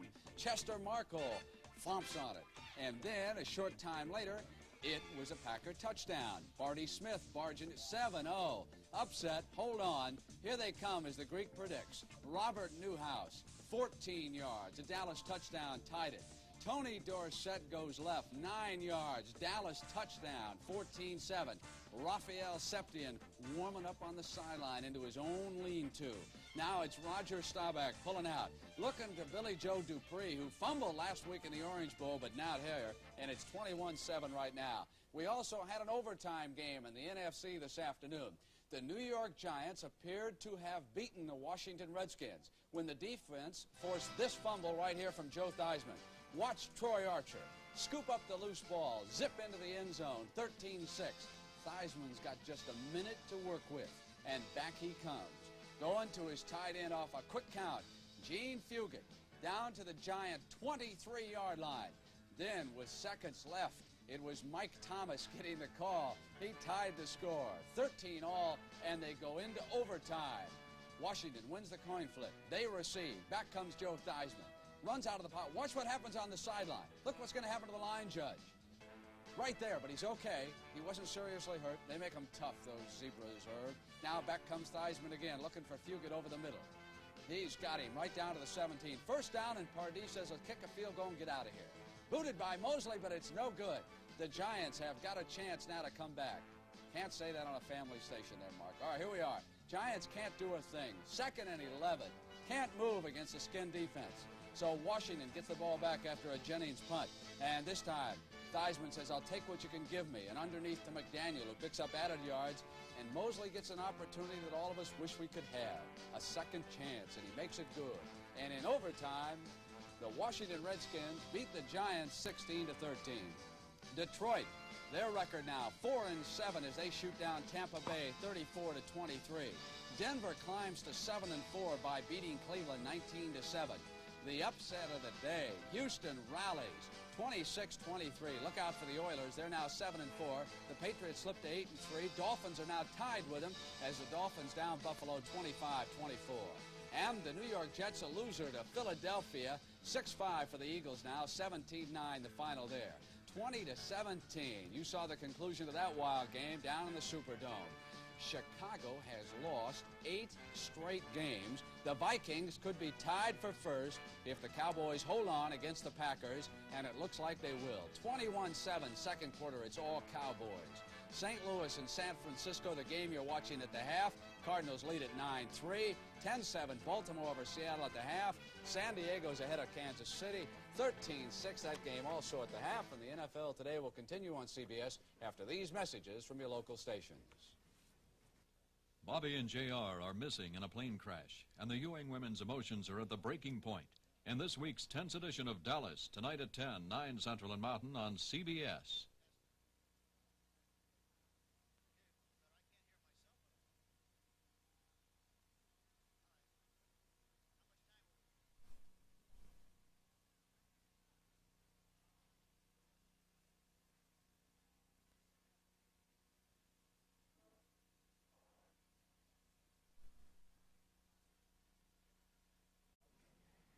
Still can't get over the Houston upset of New England. Or show us some of those plays. The Patriots had it all locked up. I can hardly wait to see this myself. Of course, Houston wound up winning that game 26-23 after trailing earlier in the ball game, but just fought in the second half and came back for the upset victory. Earl Campbell, New England's ball 2nd and 10 on the 36. Earl Campbell's hit here. He takes the ball down to the Houston 36-yard line. We're in the next play here, 1st and goal. You know, I've got the sequence of plays here that I'm having a little trouble with here. Well, see, here we got Grogan on the keeper. They built up about a 23-0 lead, and then the Oilers came barging back. Carpenter finally got him up on the scoreboard, and Carpenter got another. Watch Earl Campbell here, candidate for Rookie of the Year, particularly in the AFC, barging in for that score. Richard Cassius hit here for a touchdown, and the game wound up that way. Of course, Houston winning at 26-23. We had a sequence of plays earlier, and they had a little confusion with it. As it turned out, New England dominated the game in the first half. Houston came back in the second half and won it in an upset, as we said before, 26-23. Here's the game you were watching earlier today. It was Philadelphia and the New York Jets. Now, the Jets, of course, are operating without their starting quarterback, Richard Todd, who was on the sidelines against Philadelphia but did not play at all. Matt Robinson went the distance, but Todd could be able to play next Sunday. Watch the end around. Kenny Payne following number 63, getting to the outside against the Jet defense and inside the 20-yard line. It pays to have size if you've also got decent hands. Harold Carmichael stretching for 6. 7-3 Philadelphia. Back come the Jets. Kevin Long gets the corner turned. Kick was blocked by Carmichael.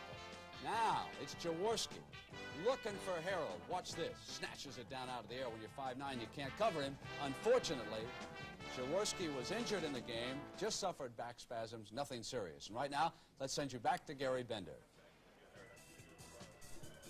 Okay, Brent, thank you. We're at Candlestick Park, 9-3, our halftime score. The Cardinals on top, and Hank Stram has a special guest. We have at halftime the celebrated halfback of the San Francisco 49ers, O.J. Simpson.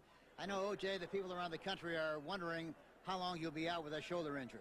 Well, I certainly hope to be back pretty soon. They told me it wouldn't heal for 3 to 8 weeks. I hope to come back to last 2 or 3 games. You know, we have a young football team, and the guys need all the support they can get. And I like to get back and sort of finish the year for them and hopefully end it on an up note so we have something to look forward to next year. O.J., what specifically is wrong with your shoulder? Well, it's in what they call the AC joint. I separated the joint there, and I tore some cartilages and ligaments in there, and it's sort of painful. At night, you know, I have to sleep a certain way in bed. Last night, I slept on my stomach for the first time, and I was pretty sore this morning, but it causes me a little uncomfort. But in the middle of next week, I'm going to start working it out. They're going to put me on a program, so I'll start my way back into the lineup, I hope. O.J., I know that your ambition is to play with a Super Bowl team somewhere before you get through with your career. In conjunction with that goal, I know probably that your concern also would like to be able to break the record that's been established by Jimmy Brown, 1,538 more yards that you need. Is that a goal that you have in mind? Well, you know, as a runner, you want to have all the records you possibly can get. I had hoped that if I hadn't got hurt this year, I could have finished this year on a positive note, and I still plan to and play another year. And with a team that has to improve, you know, we got a lot of young football players on this team. We average less than 2 years per player. They said if they got rid of me, they would average about 6 months per player. But we have a young team. We had the few veterans we had got hurt. I think if they came back, we could be a very good football team. Starting the year, we're pretty optimistic. We lost a lot of good football players. We have to start a lot of rookies up front, but I think our veterans will be back next year. I'll be back next year. We're going to have grass here in Candlestone, and I'm looking for a big year next year, and hopefully we can make a run for the playoffs, and hopefully I can get 1,500-some yards. O.J. Simpson, thank you very much. Good luck and God bless. Hey, back to Gary Bender. Okay, Hank, as you can see here, the people are hanging in there as it continues to rain. We're going to be back with the start of our second half of play, with the Cardinals looking for their 3rd win in a row, leading 9-3 at halftime. Wherever you may roam, you'll find this near your home. Oh, hi, it's me again, posting and pasting more posters. This time it's for the first annual Delco battery sale. AC Delco is making it possible for you to buy a Freedom battery at a special sale price. Thanks, Delco. Wherever you see this poster, look for it in your neighborhood for great great price on a battery you can trust. Thanks, Delco. Well, you'll be saying thanks, Delco, too. As a State Farm agent, when people come into my office and sign an application for insurance, my job is just beginning. There's no sitting back and putting the file away. Agent Vince Grammarosa talks about State Farm service. We're continually reviewing their protection. We're continually talking to them. It's on a personal service basis from day to day, month to month. We never forget the people. And like a good neighbor, State Farm is there.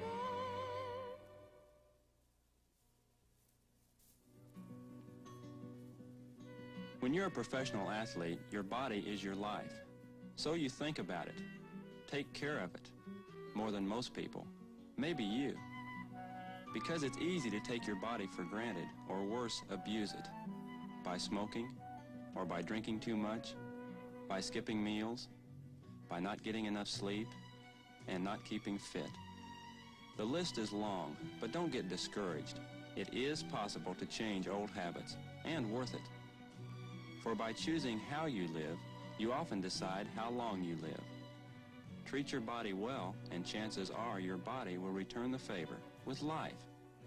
And isn't that what it's all about? We'd like to help with a free booklet called Good Health, The Rules of the Game from the Johns Hopkins Medical Institutions. Send for it if your reasons to live are as beautiful as mine. Welcome back to Candlestick Park. 9-3, the Cardinals leading the San Francisco 49ers at the halfway point.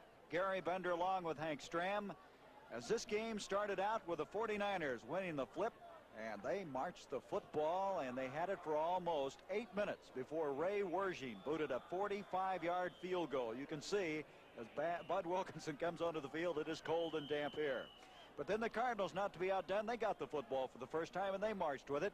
And Bakken added a 45-yard field goal, and that's the way it stood, 3-3. But then the Cardinals, with 1:53 left before the end of the first half, marched down, and Jim Hart hit Al Chandler 15 yards out. Chandler's second touchdown catch in as many games. Then they had a bad snap on the point after, and it got away.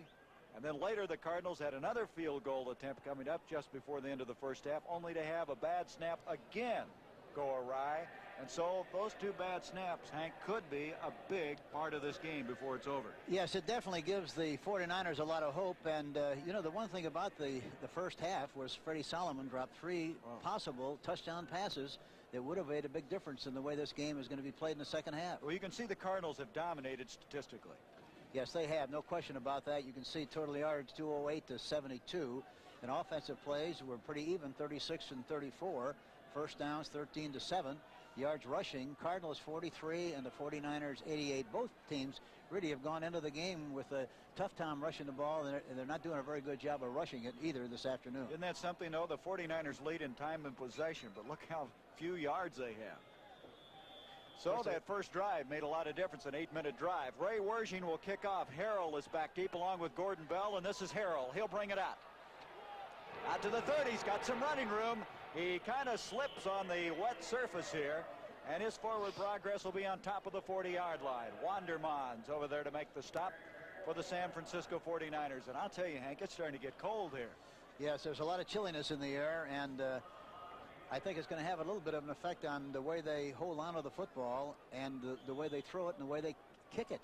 It continues to rain. It's let up a little bit. It's more of a drizzle right now. So from the 40-yard line, Tilley, Gray, the wide receiver. Hart gives to Otis, and Otis, as you can see, he's having some footing problems. He may have picked up 2 yards on the play. Joe Harris is over there. He really had a pretty good hole there that time, and he saw it and wanted to cut back inside behind the flow of the linebackers, but slipped on the play and, of course, just made about a yard. 2nd and 9. Gray to the bottom of the screen, Tilley to the top.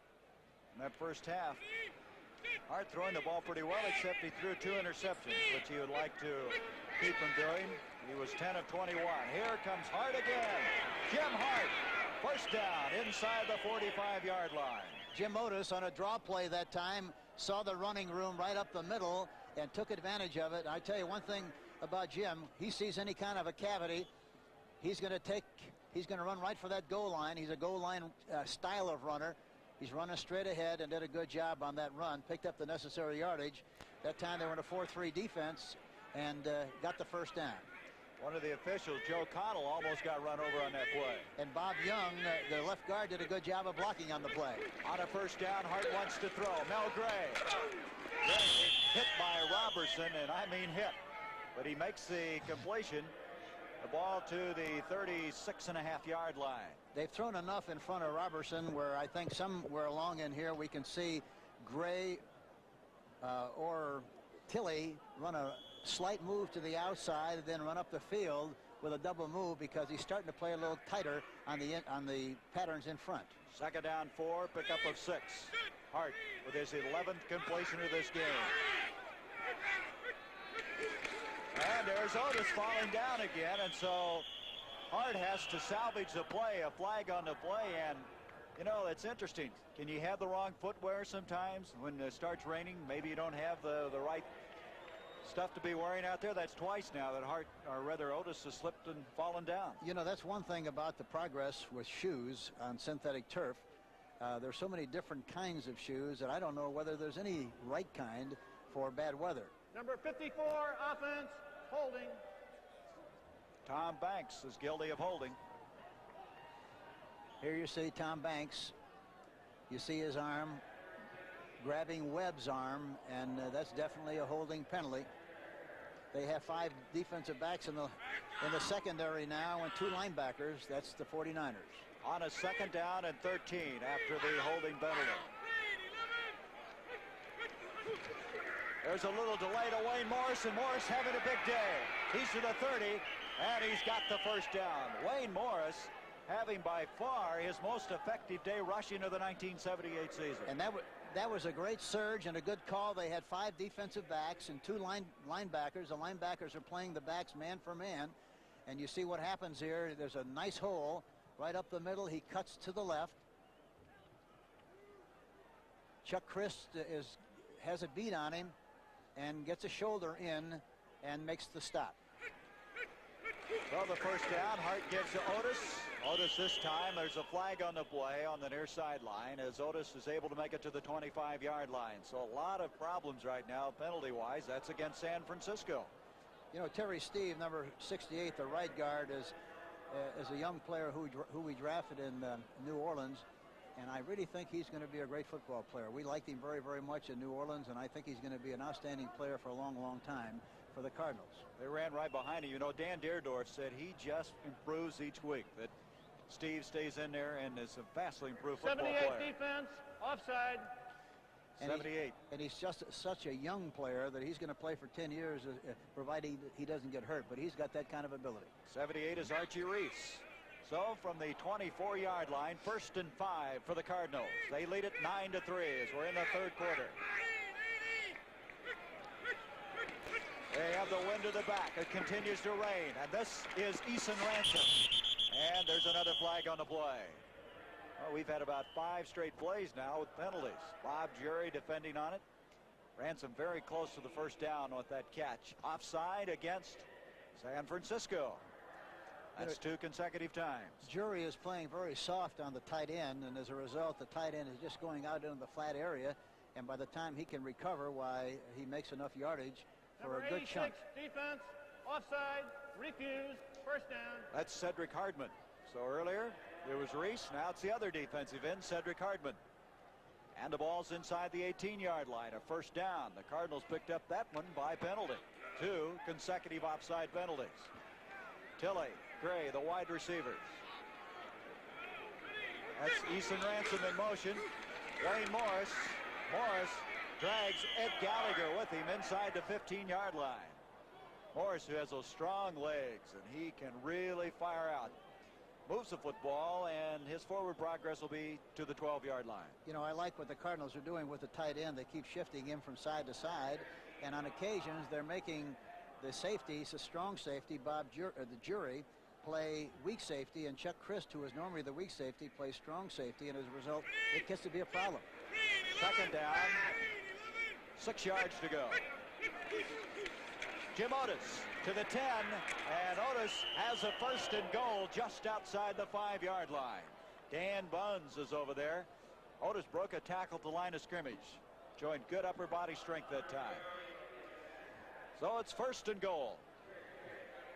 And here's one of the plays that Jim runs extremely well. It's nothing but a vanilla play to the left side, straight ahead blocking.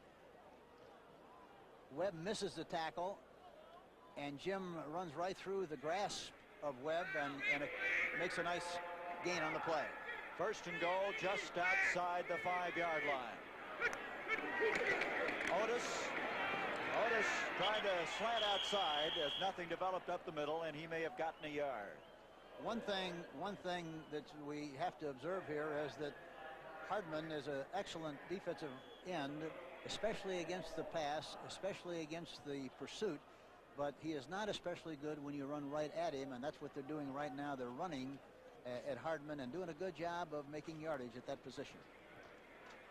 There is Coach Bud Wilkinson. They gain about a yard, maybe a half yard. So it's second and goal, just about on top of the 5-yard line. Hart wants to throw. Nobody clears. He just had to get rid of it. Eason Ransom, and Hart is really upset at himself for what developed on that play, but looked like Otis was the primary receiver and he couldn't get open. Well, Ransom was wide open, the tight end, and 50, Joe Harris got penetration, and it looked like he made Jim throw the ball before he was ready to throw it, and he threw it into the ground, but the tight end, Eason Ransom, was wide open in the play. So we come to a third and goal at the 5-yard line. Al Chandler goes out. Jim Otis checks out. Ransom is in. Tilley and Gray, the wide receivers.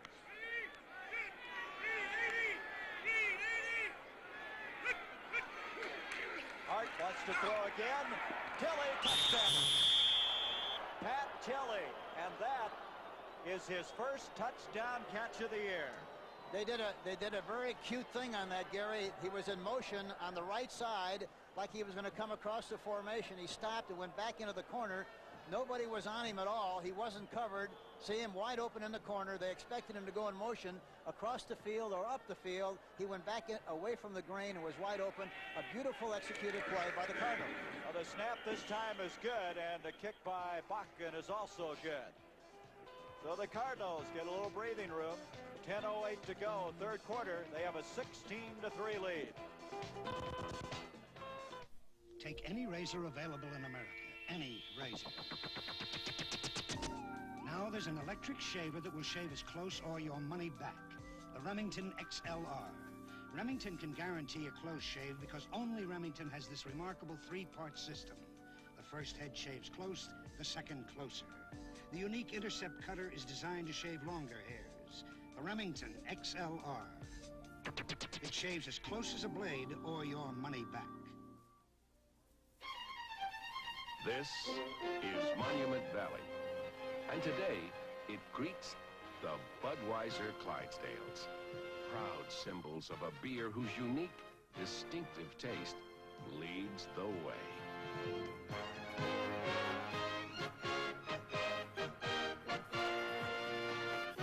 Wherever you go in this great land, when you say Budweiser, you said it all.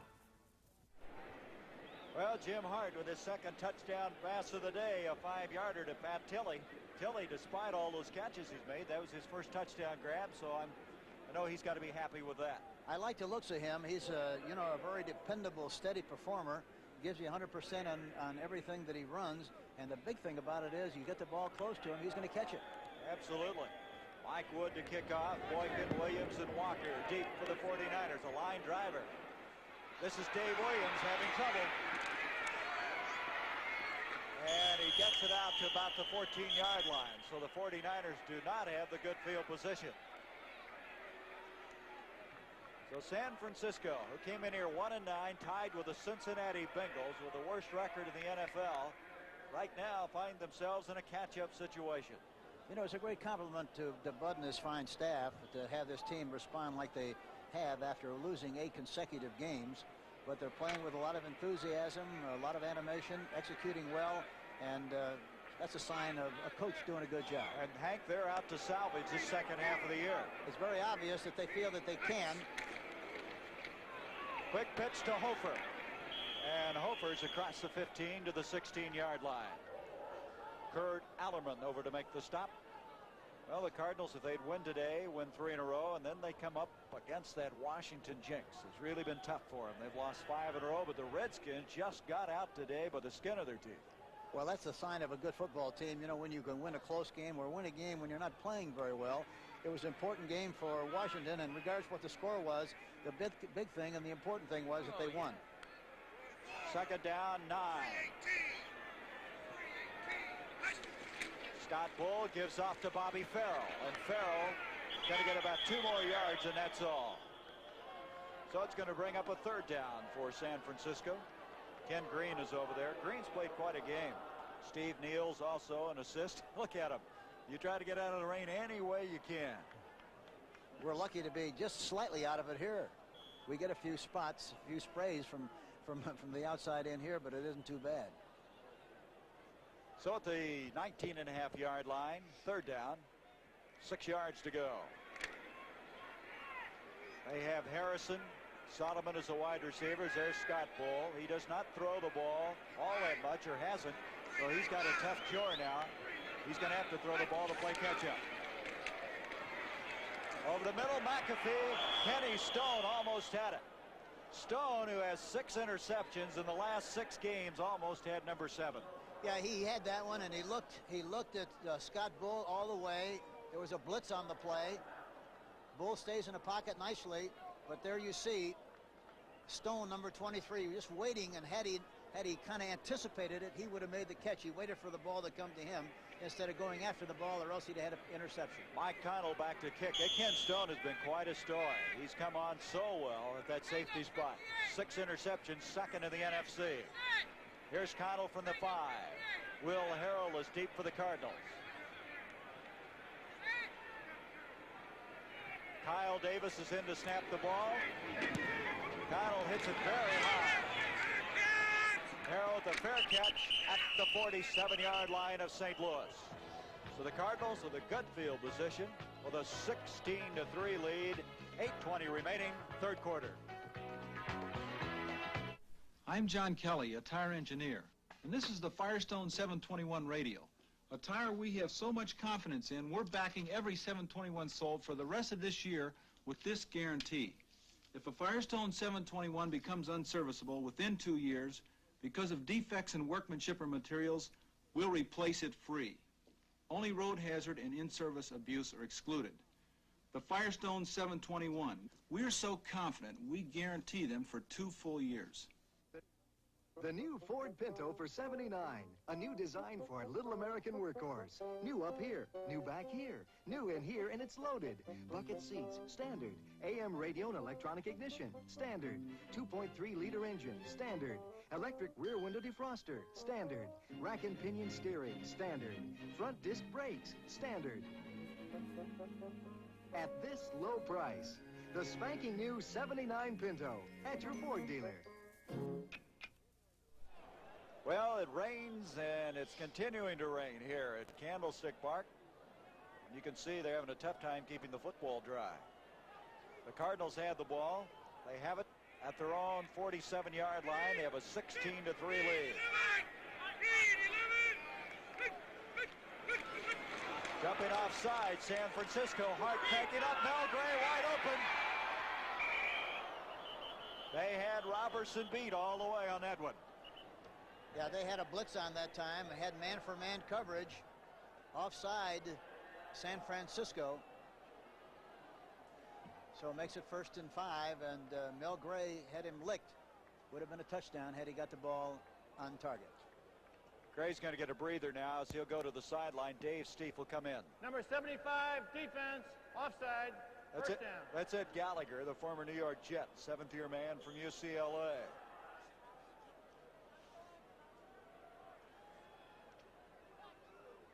There you see Gallagher, 75, anticipating the count and anticipating wrong. Penalty, 5 yards. First down and 5. Jim Otis. And Otis is to the 46-yard line. Cedric Hardman is there. 3, possibly 4 yards short of the first down. There's Hardman. Boy, what a career he's had. 9th year out of North Texas State. 1975, he was All-Pro. He's been in the Pro Bowl 3 times. He's one of the most feared rushers in the game today. You know, they have this Gold Rush crew that in 1976 had 61 sacks. Oh, they were tremendous, and he was a very important factor in the success of that defensive team. Second down, 4, and Otis just about a yard, and that's all, to the 45. It'll bring up a 3rd down. Jimmy Webb. That's been one of the mysteries, really, Hank, on the 49er forward wall. They had 61 sacks. A year ago, 42. They had only 21 coming into today. Well, I think a lot of teams are trying to run the ball on them, too, and that makes a big difference. But I think that's really why they haven't gotten to the passer more. There's Hart, 2 interceptions, 2 touchdowns. 3rd down, 3. A little delay to Steve Jones, who just checked in, and that didn't fool anybody. So it'll bring up a 4th down as Dan Bunz, the middle linebacker, was there. And Freddie Solomon is going to go back deep. He's going to be joined back there by a new man in the lineup by the name of Schumann, who they just picked up this week. Mike Schumann, a rookie out of Florida State who started the year with Miami. They added 2 free agents this week, both of them wide receivers. And back to kick will be Mike Wood. Wood last week did quite a job against the New York Giants. Let's see if he tries to kick to his left or to his right. He's a right-footed kicker. Should kick to his left, and he does. Fair catch is called for.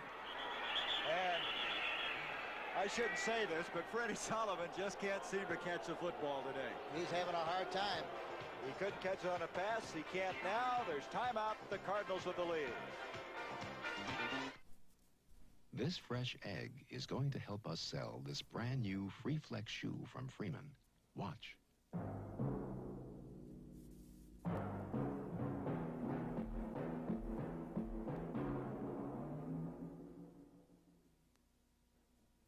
You can do it with any new Freeman Free Flex.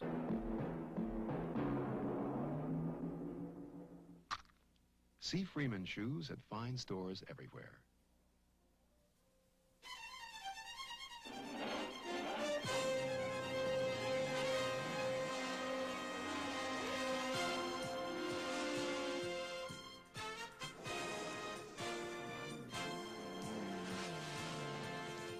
No doubt about it. When you say Budweiser, you've said it all.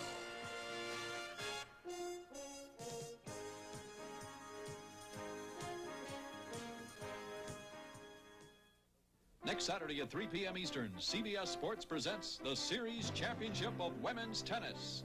You'll say, you saw it on CBS Sports. Crowd of 33,000. They've just announced there's 12,886 no-shows. They had 10,000 last week as the brave souls, very hardy souls here today. So after that kick by Wood, 49ers have the ball at their own 17-yard line. They trail 16-3. Goal on first down. And he got his man, Kenny Harrison. And Harrison kept both feet in bounds. That's a good catch by him. You know, he was open all the way, too. It was a play-action pass. Watch Harrison, 83, go right down the field. Roger Worley took off like he was going to be a fly pattern. He broke to the outside. Scott Bull had to scramble a little bit, but Harrison knew where he was all the time, kept his feet in bounds, made the catch, and first down, San Francisco. The ball at the 34-yard line. Scott Bull to throw again. And he just got rid of that one as Mike Dawson dropped him. Dawson was on top of him. There's a penalty, a flag downfield, and that time, Gary, they were in double coverage again, and Scott Bull didn't read it very well, and it looks like a penalty against St. Louis. It's going to be holding. That was way off from the football. Yes, it was. It was on the other side of where they threw the ball. But again, Scott Bull, the young quarterback, was surprised by the double cover. Here's an announcement. Number 50 defense, holding, first down. That's Kurt Allerman, the linebacker. So the first down at the 39, and all of a sudden now, 49ers got a little operating room. Started from the 17. Baltimore leads Seattle 10-7. Can't believe you could hold the Seahawks to only 7 points the way they've been scoring. Yeah, not many people have done that this year.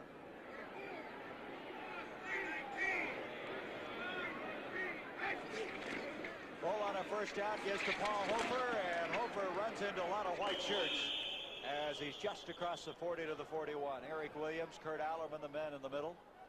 Eric Williams is playing, as you look at Coach Bud Wilkinson, with a specially designed elbow brace. He had a hyperextension of that elbow, which slowed his progress. He's probably a real key to that defense, as he is just quite a player, second-year man from USC. You know, John Zook that time did a good job, along with Mark Arneson, number 57. There's Fred O'Connor still looking for his first win. The second time around his second game as the head coach of the 49ers. Second down and 8. Ball to Harrison, intercepted. Kenny Stone.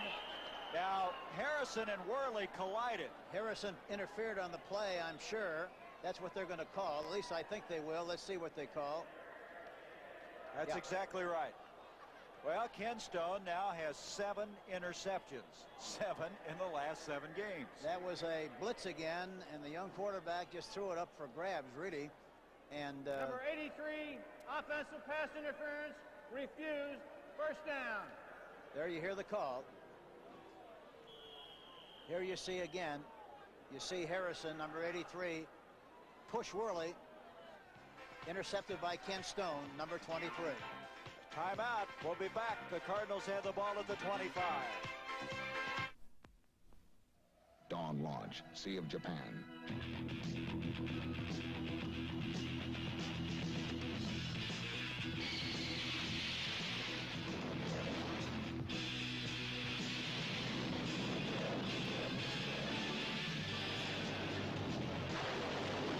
The Navy. See a recruiter or call toll-free. It's not just a job, it's an adventure. Look, out on the road! It's a car! It's a Fiesta! It's Wunder Car, Ford Fiesta from Germany. With front-wheel drive and Michelin steel-belted radios for sure-footed traction. Fiesta, Wunder Car, with responsive acceleration that's quick to the rescue. Fiesta, Wunder Car, ready to go long distances on a gallon of gas. Wunder Car, disguised as a Fiesta. I like it, Clark. So do I, Lois, at your Ford dealer. Sir, your cape is showing. Well, thanks, Stram. I'm Gary Bender, and from the 25-yard line, the Cardinals have the football after Ken Stone just intercepted his 7th pass of the year. Jim Hart gives out to Wayne Morris. Morris doesn't get anything on that play. The ball is loose, but it's been blown dead. One thing about Hardman, number 86, it's much easier to run inside of him than it is to run outside. That time they tried to run outside, probably figuring that they run inside quite a bit, but he responded just like he normally does, and he tripped up the ball carrier and kept them from making any yardage on the play. Eddie Lewis also was in on the tackle. Number Lewis 22. is shaken up on the play, Hank. He's limping out there. So it's 2nd and 10 from the 25. Gray to the bottom of the screen. Also Tilley. Hart to Gray. Gray makes a move. That's what they want, is to get him out there isolated, let him get by that initial defender, and then look out. Yes, and again, they continue to throw in front of Robertson, number 49, and they can do that anytime they want to. Back before. This is his first game. He's replaced Anthony Leonard, and he may wish he'd never moved out there. Here's Hart to Wayne Morris. And Morris gets out of bounds. Joe Harris defending on the play. That time there was a lot of confusion on the play. They didn't, Robertson didn't know where to go, whether to go to the slot side or the weak side. He finally wound up moving when the ball was snapped, and as a result, Morris was wide open on the play and picked up some yardage. And a guy like Jim Hart doesn't miss any of that. He knows exactly what's happening back there. Anthony Leonard now is playing the right corner for the injured Eddie Lewis. Lewis, as we said, was hobbled. It looked like a leg was hit. 2nd and 7, Jim Otis. And Otis is just going to get back to the line of scrimmage, and that's all. Bradley, Hardman, they can't seem to get that corner turned on that far side. No, and they're not going to get a turn. You're not going to get outside of Hartman, I assure you. You might do it by accident, but not by design. He plays the outside, rushes the passer. He's an outside pass rusher, plays the outside well against the run, and that's why it's important when you do run at him to run inside, not outside. 6'4", 245-pounder, Cedric Hardman. Lewis is back in the game for Anthony Leonard, number 42. Robertson continues to operate at left corner. There's the 3rd down conversions on a 3rd and 7. A lot of room out here again. Art's in trouble. Joe Harris dumps it to Steve Jones. Boy, Joe Harris came through there, didn't he? Yes, that was a blitz. Bruce Elia was also in on the blitz. There's a flag down on the play. Offside, San Francisco. Well, maybe that's the reason they were through so quickly, but Harris came untouched on that play. And Hardman now at the top of your screen is arguing vehemently, but that'll be no avail as they'll step off 5 yards. I think that's who was offside. Number 86, defense, offside, 3rd down. That's right. That's why it's so important to keep changing that count. It seems like a very minor thing, but it's very important to change the count. In fact, we used to keep track of the count on the sideline to make sure that we reminded our quarterback, and sometimes said you're going too much on 2 or you're going too much on 1. You got to keep changing it, because if you're not careful, the defense gets the rhythm of the count as much as the offense. 3rd down and about 2 yards to go. And they try to get it, sending the big guy up the middle, Jim Otis. And they got it. At least it looks like they did. Yep, they sure did, as he's just short of the 50-yard line. Buns and Reese continue to make a lot of tackles on this team. Good place to run, too, over right guard Terry Steve and Dan Deerdorf, who did a good job of creating enough of a cavity for Jim Otis to make the yardage. So the Cardinals will have Gray and Tilley wide left and wide right. That's Ransom, number 80, jumping into the tight end spot. They're going to double cover the outside people. The tight end might be open. Here's Gray. Bob Jury going over there. Robertson. I don't think Robertson can believe how quick Gray is. He's just going by him and leaving him, and he's just like he's in a trance. Looks like he's in the Air Corps. Bombs away on that left corner. And that time, Eason was wide open. The tight end down the middle, Eason Ransom, number 80, on the double coverage. But Jim elected to throw the ball outside and over the top. 2nd and 10. They're going to bring in 5 defensive backs as Ed Gallagher checks out of that forward wall. Dave Steep is now in at the top, flanked out along with Tilley. They faked the blitz that time. This is Ransom, and he's hit pretty hard by Robertson. His forward progress just short of the 45-yard line. It'll bring up 3rd down and still 5 yards to go. 5 defensive backs. This time they throw to the tight end, Ransom, number 80, in front of Robertson. He comes up nicely and makes the hit. There you see he's got good leverage, wraps his arms around him like he should, and knocks him out of bounds. It's 3rd and about 5. 3rd and 5 for the Cardinals. 2 minutes, 56 seconds left in this 3rd quarter. Blitz again. Blitz. And the intended receiver was Ransom. You could see both Banks and Bob Young had pulled out to send the convoy to the far side, but it just didn't materialize. I don't think Jim could find Ransom like he wanted to, and as a result, had to throw the ball over the top. But Eason Ransom was the intended receiver on a screen. They had the right play call. You like a screen against a blitzing defense. That's Mike Schumann, number 84, the young rookie free agent out of Florida State. This is Mike Wood. Last week, averaged 39.6 in the punting department against the Giants.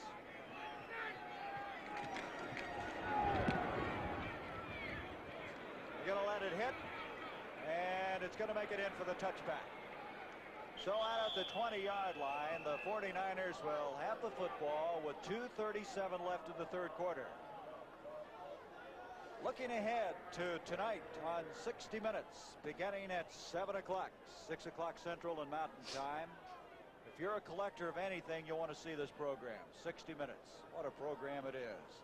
And then following that, David Jansen heads an all-star cast in the premiere of Irving Wallace's The Word. And then Dallas follows the movie, and tonight the Ewing women are really staggered by reports that Bobby and Junior are missing in a plane crash. 60 Minutes, The Word, and Dallas, all tonight, right here on CBS. Bobby Farrell carrying the ball, and Farrell's got close to 5 yards as he brings it out to the 25-yard line. A look at Scott Bull. He was the Prep High School Athlete of the Year in the state of Arkansas. Then he went to play for the Razorbacks. And in his senior year, they won 13 football games, losing only in a bowl game. He's got a lot of poise and runs the team very well, Gary. But you can see he's having a tough time passing. They're 3 for 11. 319. On a 2nd and 5. Complete to Farrell. Farrell's got a first down. As he drags, Steve Neal's with him. First down, San Francisco.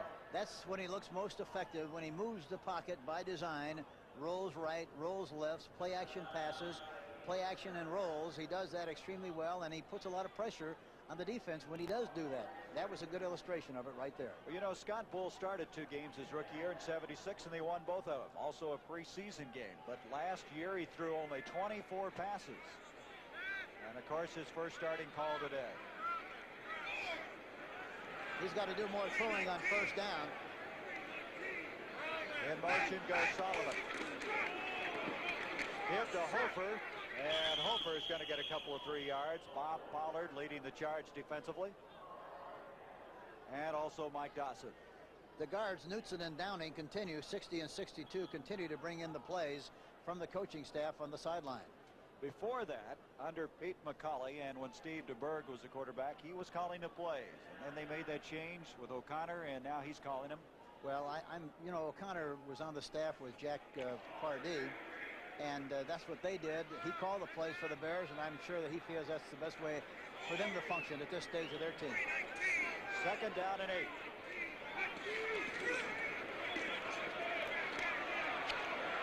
This is Harrison. Kenny Harrison to the 20-yard line, make it the 19-yard line. Roger Worley finally caught up with him, and Bull threw that ball very well. Threw it, and here again, it was a rollout to the weak side. He rolled to his right that time and threw the ball right between Roger Worley and Kenny Stone. Watch it. Beautiful throw and great concentration on the part of Ken Harrison, 83, who stayed with it all the way. Good for 48 yards and a first down. You know, last week Harrison caught a pass for 50 yards. Now a 48-yarder. He was cut earlier in the year and re-signed. From the 19-yard line, a give to Hofer. And he may have lost a half yard on that one. Ron Yankowski now playing at right defensive end. The former Kansas State standout stacked that play up and then some. Just nothing developed on that, and that may be the last play of this third quarter. But Harrison, who is a brother of Dwight Harrison, who's a defensive back for the Buffalo Bills, made a couple of big plays the last 2 games for the 49ers. He really reached up and got that beautifully. So that's the end of the third quarter. The score, the Cardinals 16, the 49ers 3. We now pause for a word from your local station. The Word, a shocking discovery that shatters the Christian world. They'll do anything to stop The Word. Starting Sunday, November 12th, The Word. This is CBS.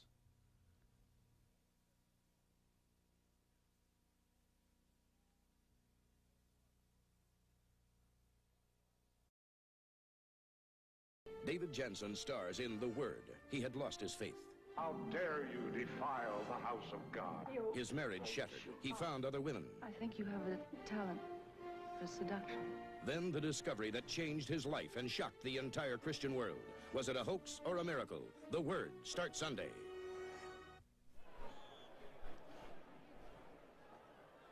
So we start the fourth quarter.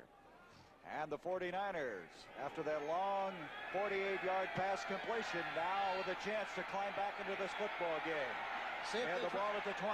See if they try to do something on Carl Allen over here. He's rolling here. Here it is. Scott Bull to Bobby Farrell. Farrell is at the 11-yard line. And Steve Neal's defending on the play. And Scott Bull being very effective with those rollout passes. Yes, and he just rolled to his right that time, Gary. You're right, rolled to his right. They drove Allen back, threw in front of him, and another nice gain on the play. You know, Hank, looking ahead, should the 49ers get in on this one, that point after looks awfully big now, doesn't it? Yes, they always do. You know, when you miss an extra point or a field goal, especially like they have on 2 occasions, they could be a big factor in the outcome of this game. 2 tight ends in the game right now. There they are, 3 of 10 on third down conversions, 3rd and 2. Scott Bull gives it to Farrell, and Farrell is trying to get to the goal line. What an effort by Bobby Farrell. He looked like he was shot out of a cannon on that play. Boy, he got off the mark as well as I've seen anybody get off the ball all year long. He got into that crack. He got into the crack beautifully.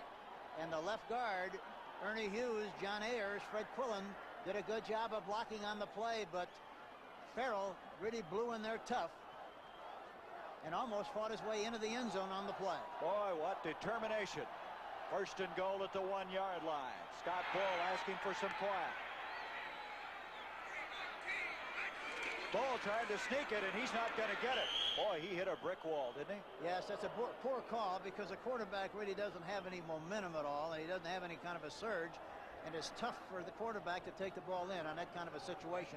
It's much better to give it to a halfback or a fullback because he's got a good running start. Dawson, Yankowski, Arneson, all of them. Got to give credit to the entire forward wall. So it's 2nd and goal. They may have lost a little on that one. Solomon is flanked out. 2 tight ends are in. Ball gives to Hofer. And it's going to be 3rd and goal. That's the 2nd time they try to run across the ball from a formation with the left halfback on the left side of the ball. It's a long way for them to go, a long way for them to get penetration. You see, there you see Williams, 55, coming in there along with Steve Neal's. All doing a good job, and they stopped the play for no gain. They lost yardage, Hank. They're back out close to the 2-yard line now. He's going to have to roll out, run some kind of a play-action pass to get the ball in there if he hopes to. Let's see what he does here. He's going to have to hurry. He's only got 6 seconds. 6 seconds, so he's going to have a delay of game coming up. He's going to have to hurry. 2, 1. He didn't get it off. Delay of game. And, boy, that's going to give Coach a gray hair, right? That's really murder. It's tough enough when you make mistakes, but when you stop yourself and the mistakes are self-inflicted, that really hurts. Delay of game call. Would you believe that? San Francisco's had everything happen to them this year. Well, now you've got a 3rd and goal. Now they take out the 2 tight ends and they bring Harrison back in the game. They'll go to their normal setup, and they'll try to get the ball in the end zone from about the 6 or 7 yard line. And I'm sure it'll be some kind of a rollout. Let's see what they do. At the 7-yard line, 3rd and goal.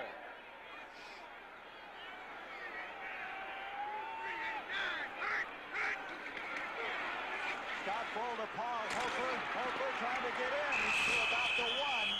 There is a flag, however, on the other side of the field. A flag on the other side, you don't know what it is. It's offside against St. Louis. Now, let's see, they had it at the 7-yard line, so they won't take that penalty. Or would they want another down? Let's see what they do here. It's a tough decision. And we've got a man shaking up for San Francisco. That's a tough decision, whether you take that play over or you go to a 4th down at about the 1. Because they had it at the 7-yard line, and they're going to take the penalty, Hank, and have another down. There's the man, Bobby Farrell. Bobby Farrell is down, yep. They're taking the penalty, and they'll have it at the 3-yard line. Offside defense. Now they got 2 down, which is a smart thing for them to do. They got 2 downs to get the 3 yards instead of 1 down to get 1. Boy, those 2-3 yards have been awfully tough, though. Yep. There you go. That is Dawson, who fired prematurely. And so now it's 3rd and goal at the 3. We have 2 tight ends again in. Let's see if they roll out this time. They were very successful with it before. There it is. Ball to Paul Seal. Broken up beautifully. What a play by Roger Worley. Roger Worley, who all year long has been making those kind of plays. He made an end zone interception against Philadelphia. Yeah, that time they rolled out away from the strength of the formation. The tight end was on the right side. They faked inside and tried to throw over the top. Roger Worley just did it beautifully. Just like you want to make a highlight film, that's the way you'd play it on Paul Seal, number 85. Well, that's the reason he's an all-pro. You know, they're going to go for it. They're not going to go for the field goal. 4th down. They'll roll out again, I'm sure. Scott Bull off to Bob Farrell. And they're back in this game. Hank, were you surprised they didn't go for a field goal? No, I wasn't surprised at that, but I was surprised at the play they ran, but it was the right one, obviously, because they went for the touchdown. I thought sure they try to roll out and flood an area, but they give it to him right inside there, Bobby Farrell, and he does a great job running through traffic and fighting his way into the end zone for the touchdown. An unusual play, and that's probably why it was successful. Boy, that point after very big now. 16-9. The Cardinals earlier messed up a point after. Kick is on the way by Worthing, 16-10.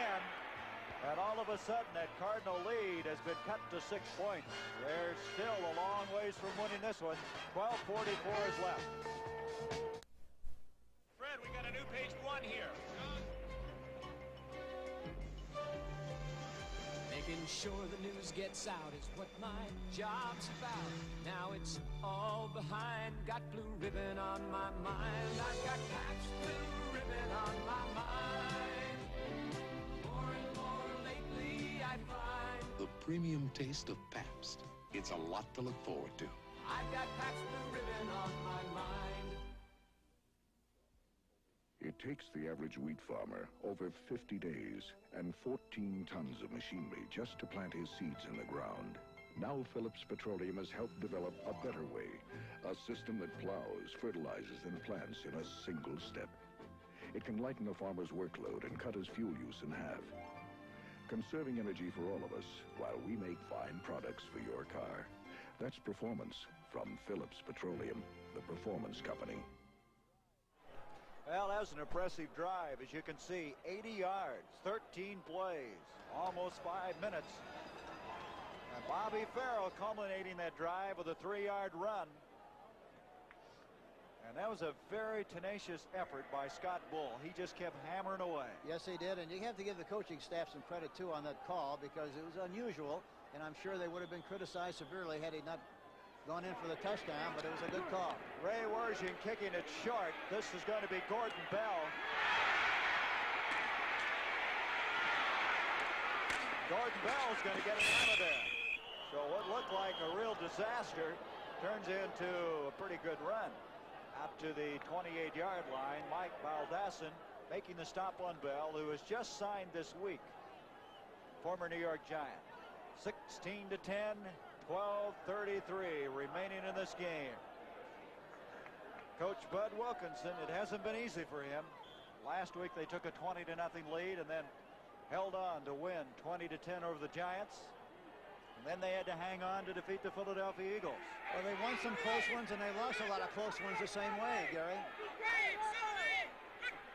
From the 28, a first down, Jim Otis. And Otis to the 30, and you can see quite obviously the 49ers are fired up now. They've really taken some impetus from that last drive. And the wind is going to be a factor in this fourth quarter. The San Francisco 49ers have the wind, and it's always a factor in this ballpark because it's very deceptive. It swirls around here. It's awfully hard to know where it's blowing from. It continues to rain. It's rained the entire game, and Dallas is putting a number on Green Bay. 28-7.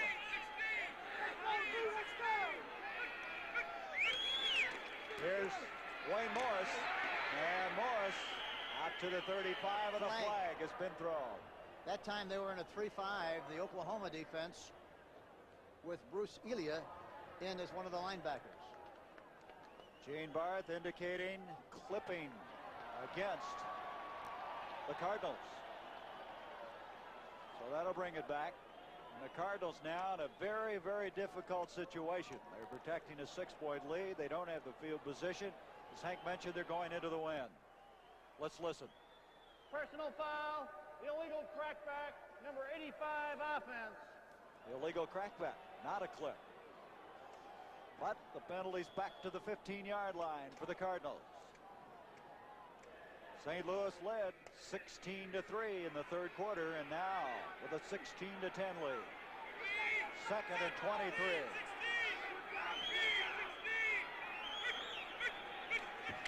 Hart to throw. Intended for Kelly, and Robertson had it and dropped it. The guy they've been picking on all day could have been a hero, but he couldn't hang on. Yes, he tried so hard to make the catch, and that happens so much of the time.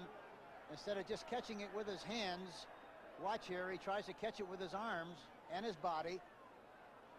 Hart throws right into coverage this time. Watch, it's a little low, but it hits him right at the numbers and falls out incomplete. So from the 15-yard line, third down, 23.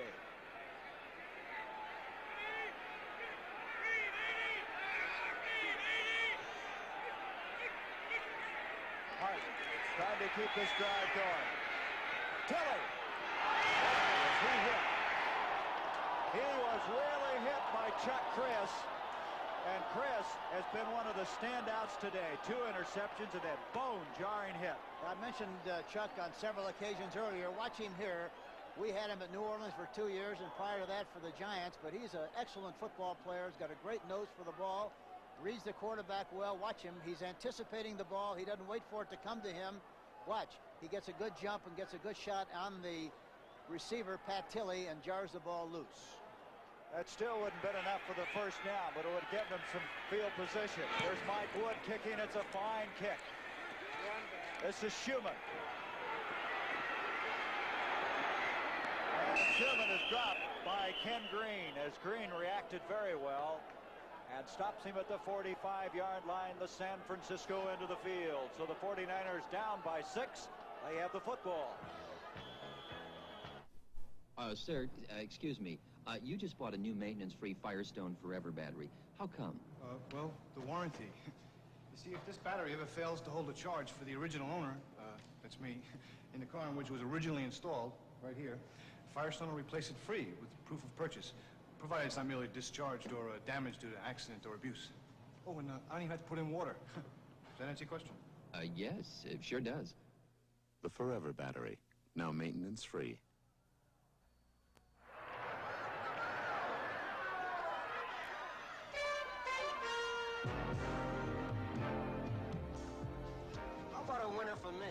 New Schlitz Light. There's a new taste in Schlitz Light. The taste of natural ingredients brewed into a Pilsner beer. New Schlitz Light. Still less filling with a taste that's bigger than light. Gentlemen, here's to fast horses. Schlitz Light and those who love them. Schlitz Light. Natural Pilsner beer. Next Sunday on CBS Sports, see NFL doubleheader action. Check local listings for the games and times in your area. You'll say, you saw it on CBS Sports. Well, Mike Wood kicked a 41-yarder. And at the 45 of San Francisco, the 49ers have the football. 11:27 left in the game. This is Farrell. Steve Niels has got him, and help arrives. Bob Ballard over there to help on the play. Farrell, who's starting his 3rd straight week, beating out Greg Boykin. And the way he's played today, he's going to be tough to dislodge. He has been impressive. And he's running with such great determination. You know, the other thing I mentioned about Hardman, it's a little bit the same thing with Bob Pollard. Bob is an excellent player and very difficult to get on the outside of Pollard. It's easier to run inside of Bob than it is to run outside, and he played that last one very well. Farrell now with 55 yards rushing for the day on 11 carries. 2nd and 7. There's that slippery turf, And Bull has to eat the football. Paul Hofer just couldn't stay on his feet. We've seen that happen about 3 or 4 times today. Yes, that looked like a double fake that time to the halfback and the fullback, but in the process he slipped and fell. It's tough to stop yourself on a drive like this one when you need to get the ball down the field and you wind up with only 3 downs, in this area 2 downs, to make the first down instead of 3. There's the 49ers, their defense, talking it over. They've done quite a job. Here's Bull. Ken McAfee, the intended receiver. He and Eric Williams kind of got tangled up on that play. McAfee complaining. He felt like his progress was impeded illegally, but nothing doing. It'll bring up the 4th down. Boy, that McAfee is big. 6'4", 250. 7th player taken in the draft this year in the 1st round. He's not a tight end. He's a loose tackle. Mike Connell to kick. Will Harrell back deep for the Cardinals. They're going to have to get another football into play. Well, that was a big series for the St. Louis Cardinals. They did a good job of responding to the challenge defensively. And here's see Harrell. What happens now when they get possession of the ball. 1st and 10. We might indicate Harrell's been slowed by injuries, a leg injury. They weren't sure coming into this game how healthy he'd be, but he's been back there for every punt.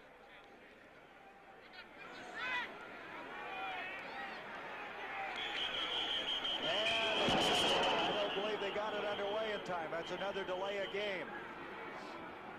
They didn't get it underway, and so 2 delay of game calls here in the 4th quarter. You know, the thing that happened there on the defense, the St. Louis Cardinals are moving people around trying to disturb the blocking responsibilities of the 49ers. There was a little indecision. O'Connor is on the field wondering what happened on the play, but that's exactly what happened. Delay of game, offense, 4th down. Well, they're taking advantage of those 3 rookies playing in the middle of that offensive line. Yeah, they created some problems, and as a result, they took a lot more time than they should have. So they'll try it again, except for the 5 yards back up the field. As from the 25 this time, Connell will kick. Connell, a rookie out of Cincinnati. He did not get that one very well. He hit it off the side of his foot. And it's going to be in the vicinity of the 37-yard line. So Connell did not hit that one well. And at the 10:39 mark of the 4th quarter, the Cardinals have it with a 6-point lead. The secret to getting ahead in business is staying cool, because somebody's always trying to pass you up, especially if you're renting a car. You see, I can walk through airports. I have an Avis Wizard number. Cool. Oh, Mr. Bell, that mid-sized car you reserved, we just rented the last one. What? So we're giving you a Buick LeSabre at the same rate. What? Well, that's the Avis policy. What a wonderful thing to do. Avis now features GM cars. Avis, we don't know another way. Ford introduces a new wagon for the American road. The all-new LTD Country Squire for $79. A new wagon with more driver convenience, more handling ease, more window area, and more passenger room than last year's Country Squire. This land is your land. This land is my land. The all-new Ford LTD Country Squire for $79. See it at your Ford dealer now. Well, let's check another score being played elsewhere. San Diego, Kansas City, they're all even. 20-20, 4th quarter of play. And the Dallas Cowboys are really having an afternoon. Look at that, 35-7 over Green Bay, and nobody's been scoring very many points against the Packers. No, but this is, you know, the challenge that the Dallas team has at this particular time is maybe just what they needed to get them out of the complacent attitude that they've had, and they could come on strong from here on in. That last kick by Connell was only 24 yards. So from the 36-yard line, the Cardinals have it. Wayne Morris. And Morris to the 40-yard line, a pickup of 4. We're to bring up a 2nd and 6. Eddie Lewis making the stop. Jimmy Webb, an assist on the play. Well, the Cardinals, as you mentioned, Hank, made a good defensive stand on that last series, and now the offense could put this game away if they can keep it moving now with 10-15 remaining. And I think they have to throw the ball a little bit more than they have, too. They're kind of sitting on this lead. but I think they can throw the ball when they want to, and I don't think they can just consistently run the ball down their throat. From the 40, a give to Otis, a flag on the play. Deerdorf that time was in motion, was leaning on the play, and we'll see what they call. You know, we should say that Deerdorf, when he got into San Francisco last night, had an abscessed tooth. They had to take him to the dentist, have it drained, and he was there ready to go today, but he's had trouble with his teeth ever since he had his jaw broken a year ago. Illegal motion, number 72 offense, refused. So Dan back in there. They said he was able to eat shortly after he had the tooth worked on, I should say, and so he's in the lineup. And he has played this year with a lot of hurts and pains with a knee brace at times. He's a great player, and he finds a way to play regardless of what the injury situation might be, if it's at all possible. Third down, long 6 to go. Hart's got a lot of time, far side, Tilley. And you know something, I wonder if the wind could have affected that ball a little bit. It definitely did. It kind of blew it off course. Tilley leaped for the ball, and I think it took off into the wind and created a problem for him to make the reception. He was wide open. Gallagher is providing a rush. There's Webb, 74, providing some more pressure. And he throws the ball. He's wide open, but the ball just sailed right over the top of his head. You know, John Brody said that you'd play here sometimes, you couldn't believe what would happen to the football. All those years he was a San Francisco quarterback. Well, in a pregame warm-up several years ago, Jerry Wilson, our great punter, missed the ball completely in a pregame drill because the wind disturbed the drop of the ball so much. Mike Schumann with a fair catch. The 49ers with a football. 9:38 left in this game.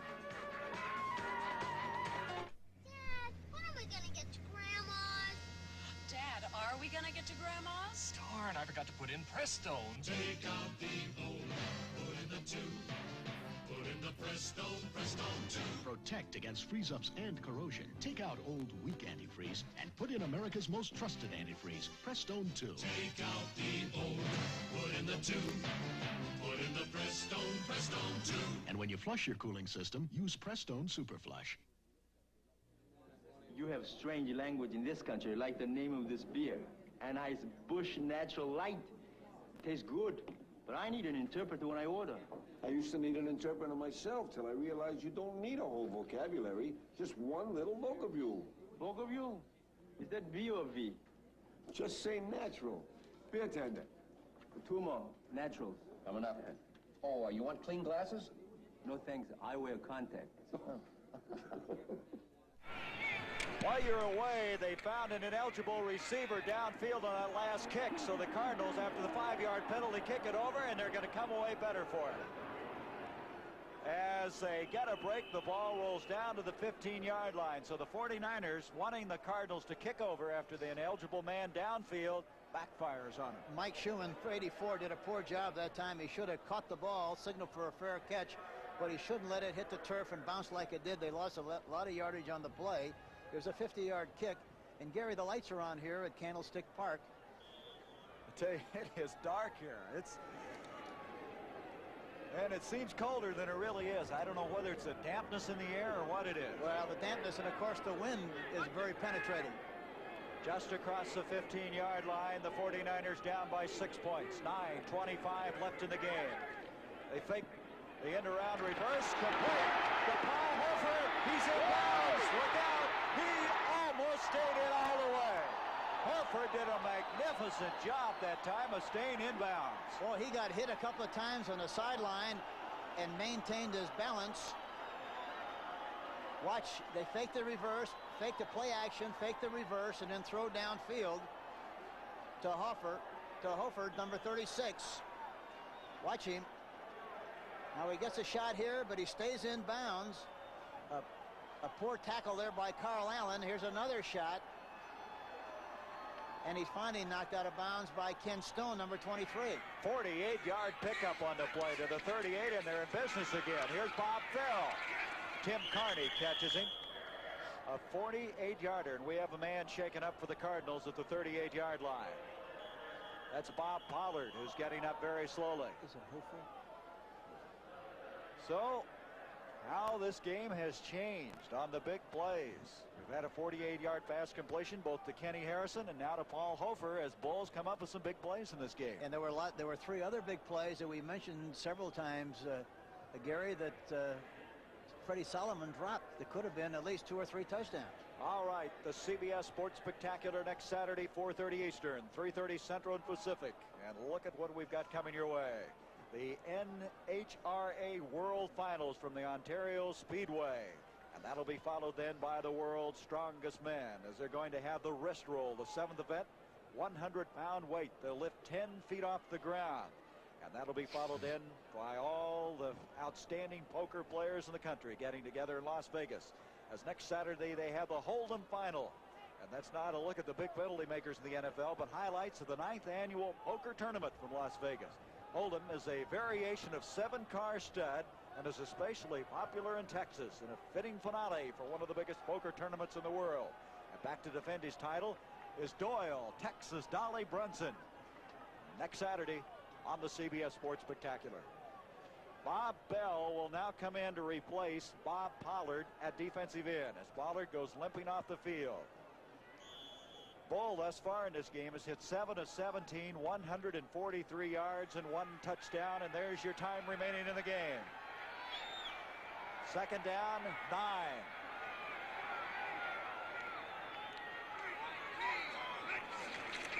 Scott Bull back to throw. He's got McAfee. And Carl Allen. That time they sent Freddie Solomon in motion from the outside in.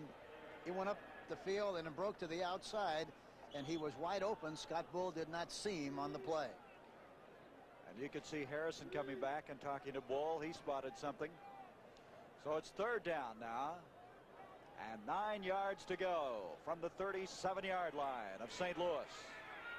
Steve Niels on that last play put some pretty good pressure on Scott Bull.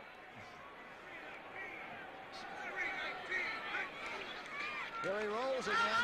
That's his best play of the day. Dawson's after him, and Dawson unloads on him. The pass intended over the middle to Ken McAfee, and that'll bring up a 4th down. Ken Stone back there defending. Mike Dawson shows very good quickness as he came racing after him and caught up with him.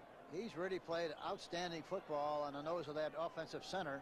Controlled that center very well most of the afternoon and has put a lot of pressure on the quarterback. Well, they're ready to kick the ball in a hurry. Connell's back there. Everybody's still getting back defensively. Still 8.5 minutes left in this game. Nobody back for the Cardinals. They haven't dropped anybody back. They're going to let the ball hit, evidently. Now they only have 7 seconds.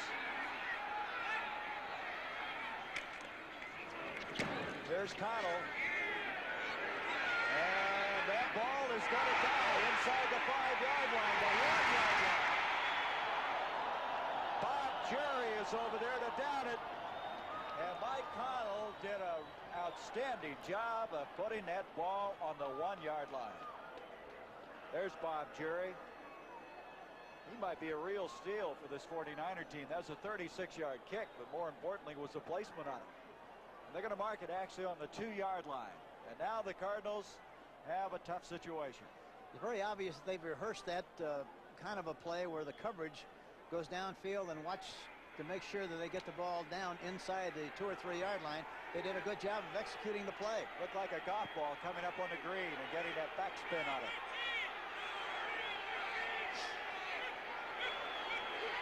Hart to Otis, and Otis is close to the 5-yard line.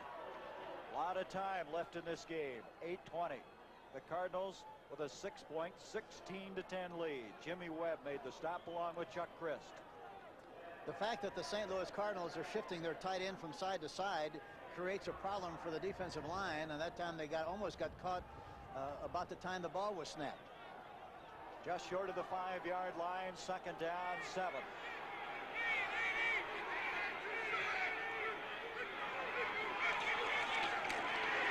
Give again to Otis. Otis, good. 2nd effort, and I think Jim has been shaken up. He's going to be all right. He just took a shot. Boy, that guy is tough. He is tough, and he fought through some traffic that time. He should have been stopped at the line of scrimmage, but got some extra yardage on just great effort. Second effort, Jim Otis. He's going to have to come out of there, though. Steve Jones checks in for him.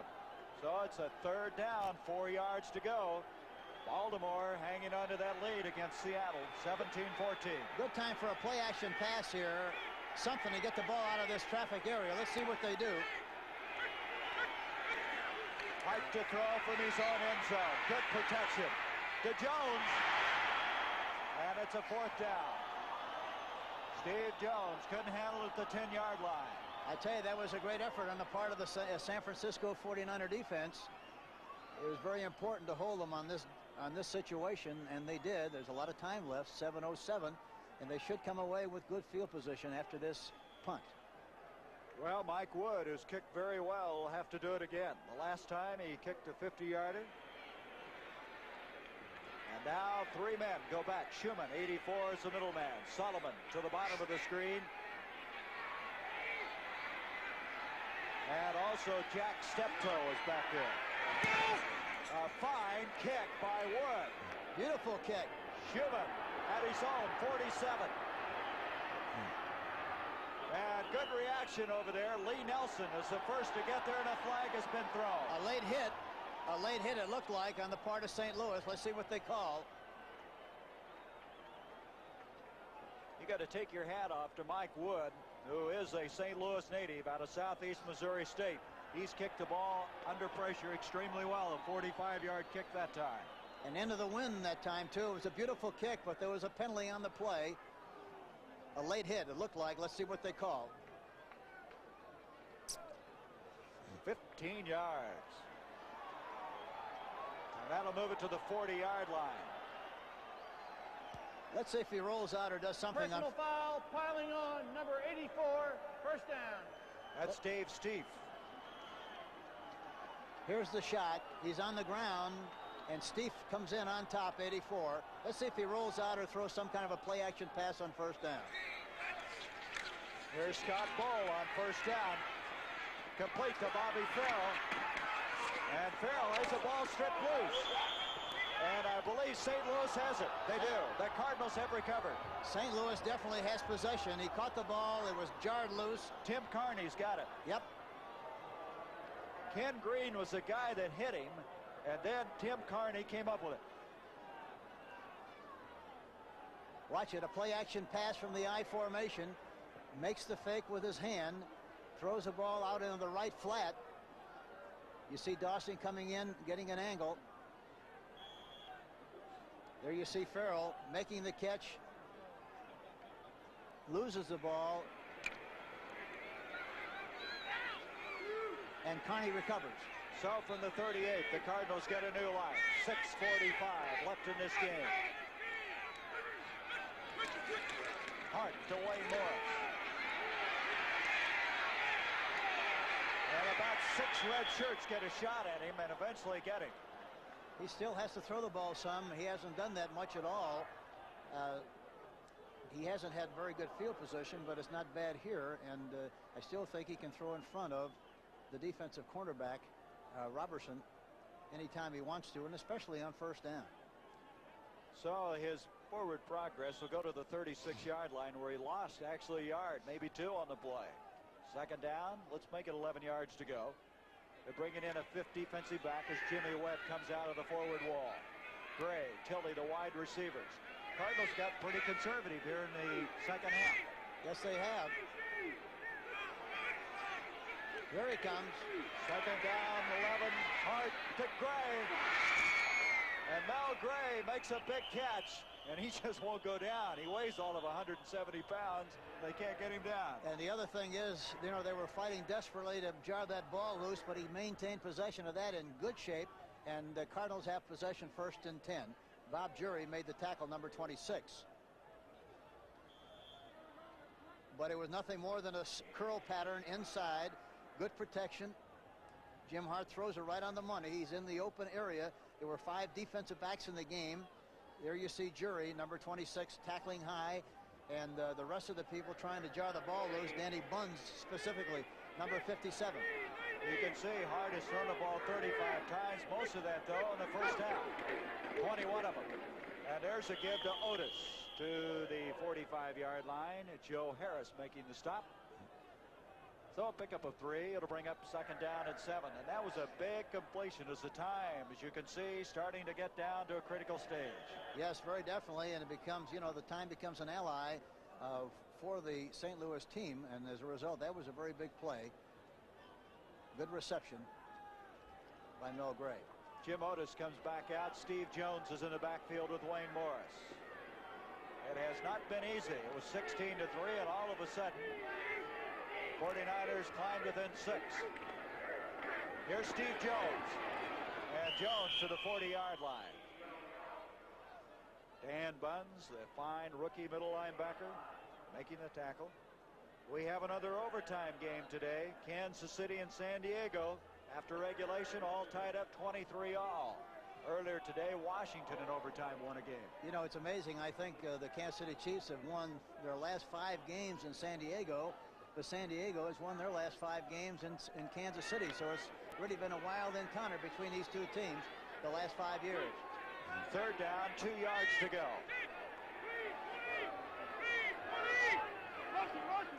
Mel Gray goes in motion.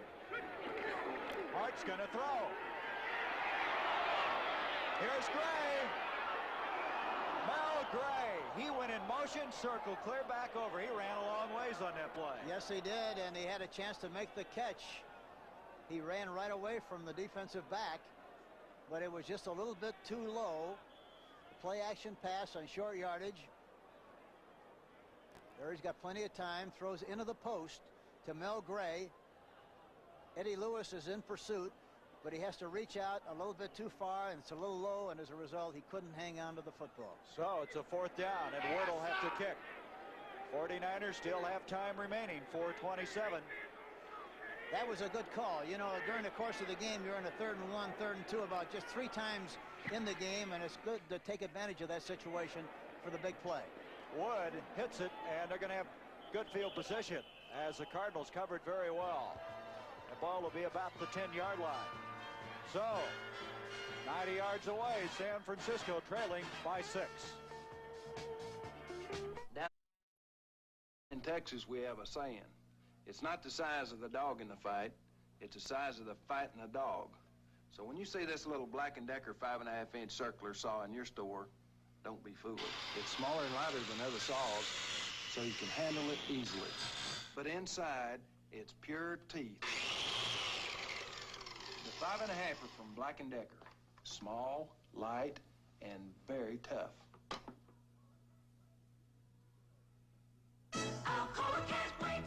Keeping our country beautiful and saving energy. 2 good reasons why Alcoa supports aluminum can collections. Recycling saves 95% of the energy needed to make new metal from bauxite. Today, 1 out of 4 aluminum cans is recycled and used again. Tomorrow, maybe 1 out of 3. Someday, maybe every one of them. We can't wait for tomorrow. Alcoa can't wait. Well, you can see the wind, and you can see the rain that continues to fall here in Candlestick Park. The 49ers have the ball at their own 10-yard line. 4 minutes, 18 seconds left. The 49ers still with a chance because the Cardinals missed that point after attempt early in the game, which left the door open for San Francisco, who trails by 6. Kenny Harrison, Freddie Sullivan, the wide receivers. Scott Bull has done a very creditable job at quarterback. He's going deep to Kenny Harrison. Carl Allen. Allen up to bat it down. That play took a long time to develop. It's hard to keep it up there that long and not have a defensive back respond to the ball as it was in flight like it was. It was up there a long time, almost like a punt. Mike Dawson came through and dumped Scott Bull just about the time he released the football. So it's going to bring up 2nd and 10 from the 10-yard line. Okay, that Carl Allen, he had one of those earlier he misjudged, and that one wasn't far from getting over his head. Allen, like Robertson, has really had a busy afternoon as both teams have gone right at those respective corners. See if he rolls out this time to his right.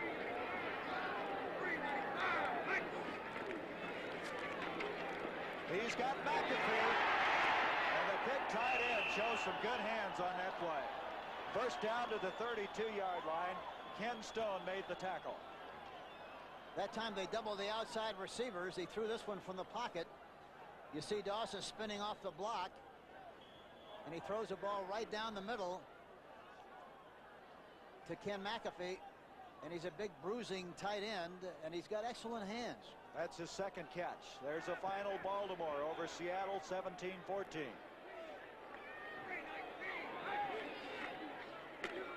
Scott Bull.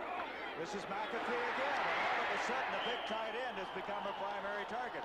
He made a good adjustment on that. Now he rolled out to the right, and the tight end has been going out to the right. That time, instead of going to the right, he curled into the inside away from the traffic. They overran his position, and as a result, he was wide open in the middle. There you see Scott Bull reading it well. McAfee making a leaping catch, and good for another first down. A beautiful play by Ken McAfee, the rookie tight end from the University of Notre Dame. Ken Green made the stop. It's another first down to the 46, and the 49ers with 2:55. Coming up next, Dallas, Green Bay. We'll shift there immediately following the conclusion of this one. Bull back. Broke it up. Mike Dawson. Dawson up and batting it down. Well, you know, there was a big game between Green Bay and Dallas today. And I think this is going to surprise a lot of people. Dallas leading in that game 42-7 over Green Bay. The Packers went in there with a 7-3 record. So from the 46-yard line, 2nd and 10. 2:43, still a lot of time, and Scott Bull has shown the ability to come up with a big play today. There's his stats.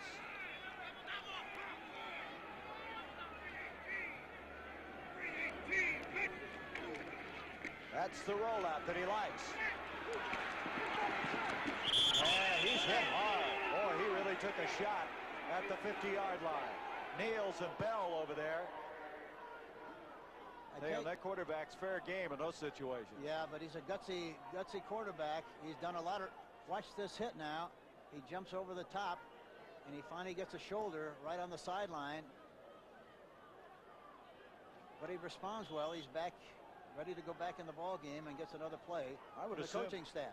You know, Hank, I would assume this young man's earned another starting assignment. He has given him some hope, I would think, at that quarterback spot. Oh, no question about it. And he played in the final game against us a couple of years ago, and we thought he was very impressive.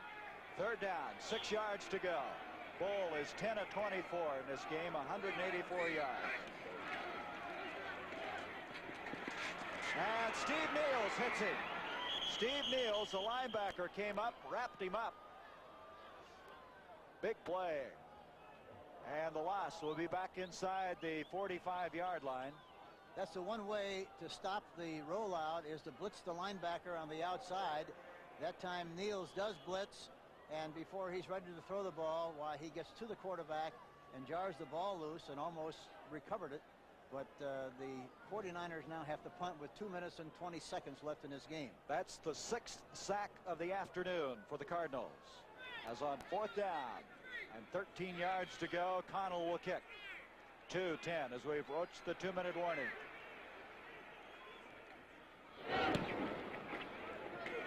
Fair catch called for by Harrell. Whoa. That one almost got away from him. And at the 24-yard line, the Cardinals have the football, and the 2-minute warning is being executed at Candlestick Park. So the Cardinals still protecting that 6-point lead, 16-10. We'll be back with the final 2 minutes in a moment. Give me an Anheuser-Busch Natural Light. Just say natural. You see, you doesn't have to call it Anheuser-Busch Natural Light, and you doesn't have to call it Anheuser Natural, and you doesn't have to call it Busch Natural. Just say natural. Johnson's right. Oh, you can call me Ray, or you can call me Jay, or you can call me... For a great tasting light beer, just say natural. You doesn't have to call me Johnson. 2 naturals, please. Don't ask him his name. My name? You can call me Ray, or you can call me... Announcing a whole new breed of Mustang for $79. The turbocharged Mustang from Ford. With the performance of an optional turbocharged engine that took Mustang from 0 to 50 in an average of 7.1 seconds. Precise handling from sports car features and more. Mustang Turbo in 3-door and 2-door models. Capture one at your Ford dealer now. Well, that was a 33-yard kick that time by Connell. And at the 24-yard line, the Cardinals have it. Thanks to our spotter, Bob Coffey. Also our statistician, Joe DeLoach. And spotter Al Cusick for their fine help today on a cold, damp, rainy afternoon here at Candlestick Park. Pat Tilley and Dave Steep for the wide receivers of the Cardinals now with 1:58 with which to kill and to hang on to what would be their third win of the year, third in a row. Here's Otis. And Jim, who's had a tough time with the footing, couldn't go anywhere, and the 49ers are going to use a timeout. That would be their first, so they have 2 remaining. Been a kind of a tenacious football team, and they're hanging on to it right now. So we've got a timeout here with still 1:54 left to play. Okay, Atari, let's see your best pitch. You're out, Rose. I quit soccer to play Atari. You need more practice, Haley. You can't keep me in here, Atari. The Atari video computer system is 20 cartridges with 1,300 game variations you play on your own TV set. Don't just watch television tonight. Play it.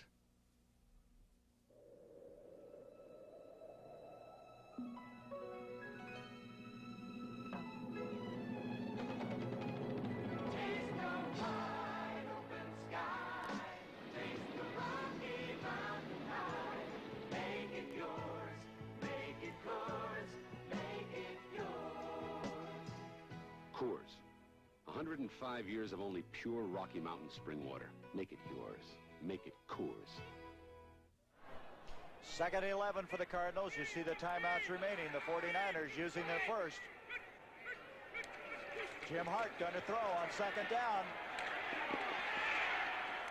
He just got rid of that one.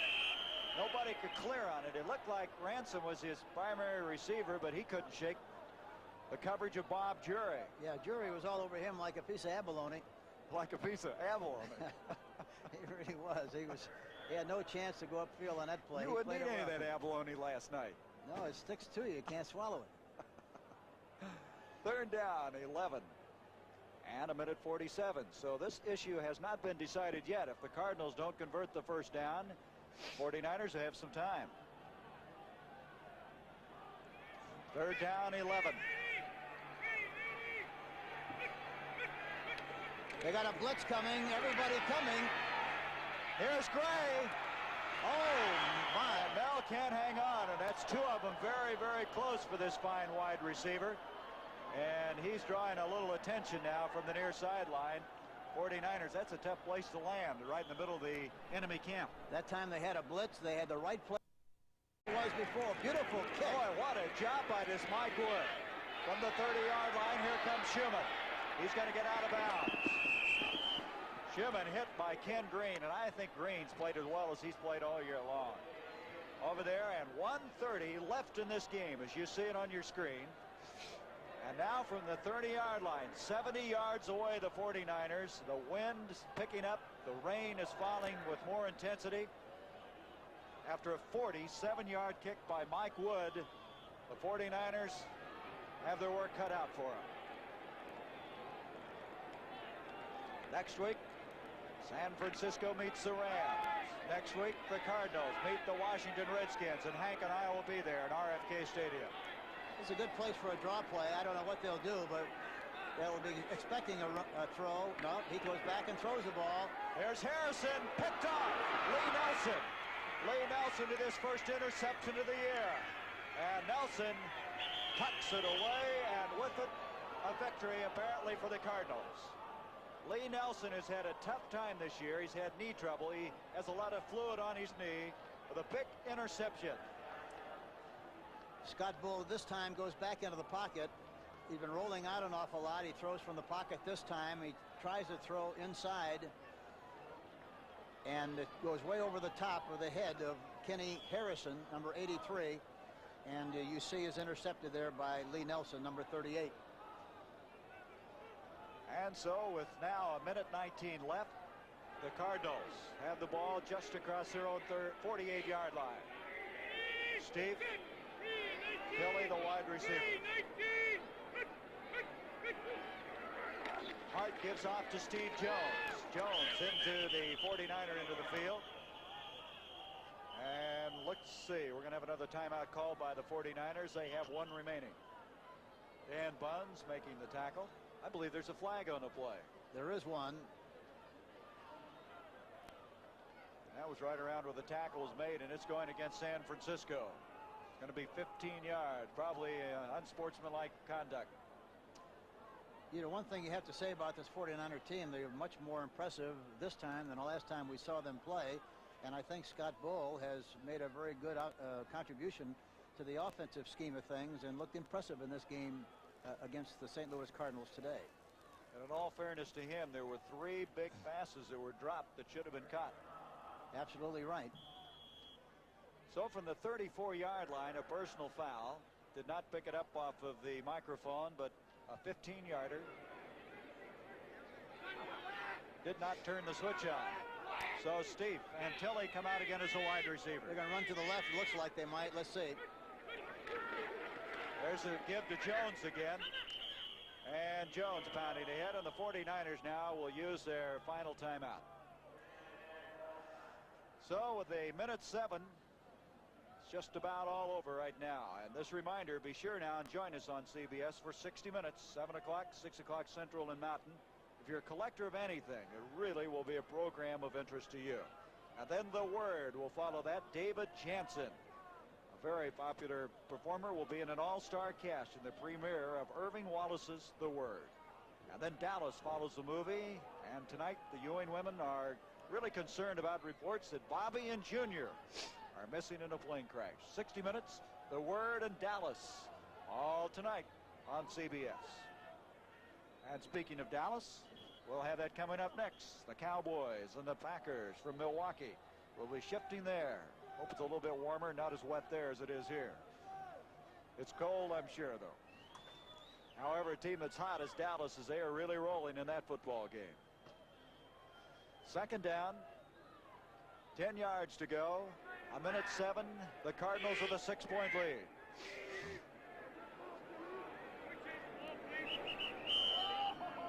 Now what's the problem? Hart spots something. I guess they have the wrong football in there. So they'll bring another one in. So the Cardinals winning here today would win 3 in a row. They would go against Washington, and they could really have something to say about that NFC Eastern Division because they still have the Giants and Eagles to play, as well as the Redskins. Yeah, it's a long way from being over as far as the race is concerned. Wait a minute. Joe Harris made a bone-jarring tackle. The ball is fumbled, but I believe the Cardinals got it. Boy, what a hit was put on that time. Let's look at this one again. Watch the shot.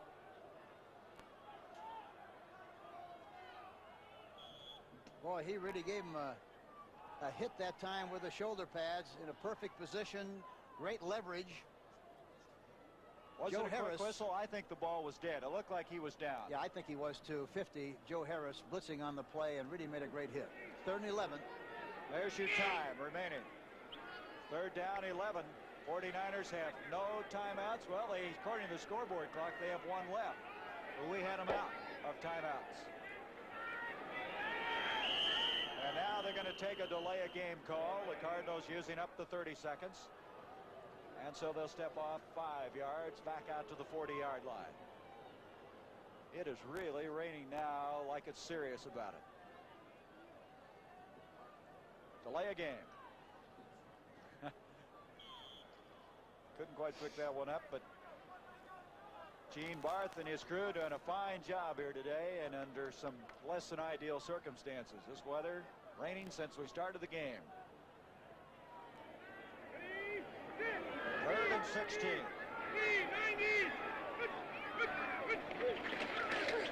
Give to Jones again. They're trying to strip the ball from him. And he stopped at the line of scrimmage, and now they'll call the last timeout, I'm sure. That's right. We had him earlier for one, but now that I think about it, that timeout was then followed by a penalty, so they did not use that timeout, and now they have used their third and final timeout. Tomorrow night, MASH airs 1 hour earlier than usual, 8 o'clock, 7 o'clock Central and Mountain, followed by One Day at a Time. And then stay tuned for one of this season's major dramatic events. Irving Wallace's powerful bestseller, The Word, starring David Jansen, James Whitmore. The Word, Part 1 begins tonight. Part 2 tomorrow night, following MASH and One Day at a Time. You know, Gary, this is the first time it's rained in San Francisco in 3 months.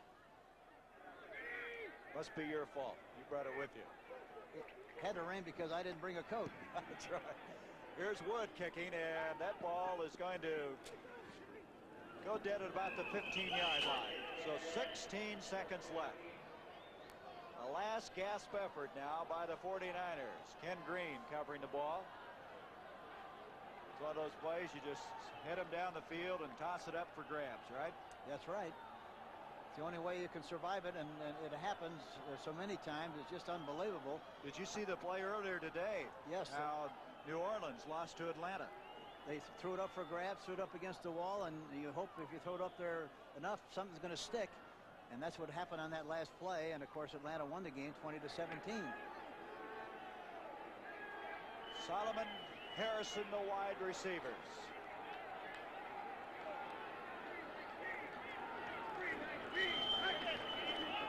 Scott Ball throwing. He just got rid of that one. As Solomon covered by Carl Allen and Ken Green, and 11 ticks left on the clock. There's O'Connor giving the play to his wide receiver, Coach Bud Wilkinson, and he's 11 seconds away from his third straight win. Hasn't been easy, but it's sure nice winning. That salves a lot of wounds. Yeah, I know, and nobody really fully understands how tough it is to win in this league. And Bud should feel mighty proud of the fact that they've come back and win 3 games in a row after losing 8 straight. From the 15-yard line, 2nd and 10.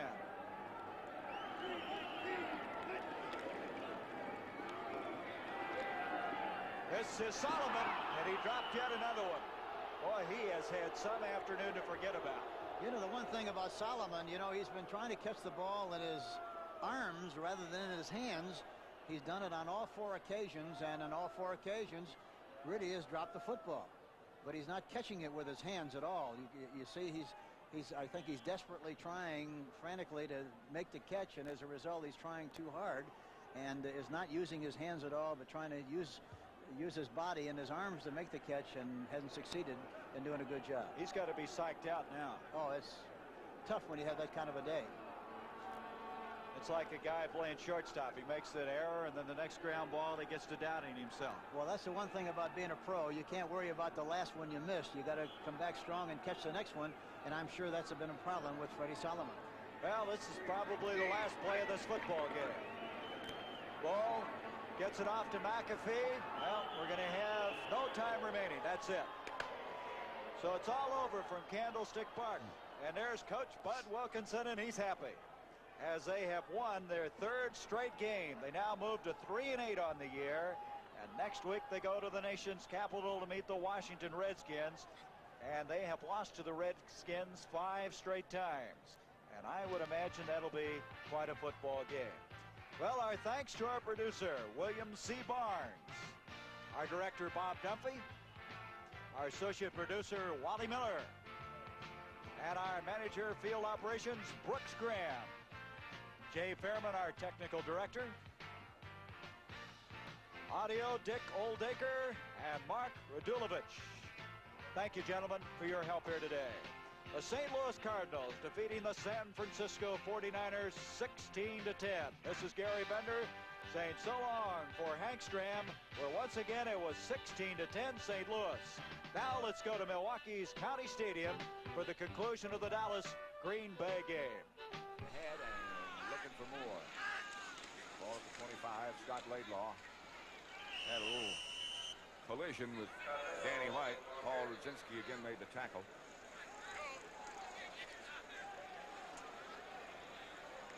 Those of you who've been watching St. Louis and San Francisco and the Cardinal victory over the 49ers, welcome to Milwaukee County Stadium, where Dallas leads Green Bay 42-14 with 3:22 left to play. Pat Summerall return, Brookshire. I think everybody thought it would be very close, or this could possibly have happened.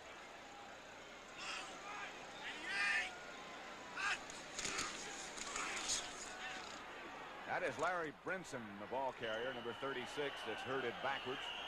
Willie Buchanan led that charge. Robert Barber held out there. Just over 2 minutes left in overtime in San Diego. Kansas City has recovered a Charger fumble at its own 10-yard line, with that score tied 23-23. Again in overtime. 60 minutes immediately following the game. Don't forget that. It'll be seen at its regular time on the West Coast. 7 o'clock. The team, of course, is rather safer and Mike Wallace, right? Good team.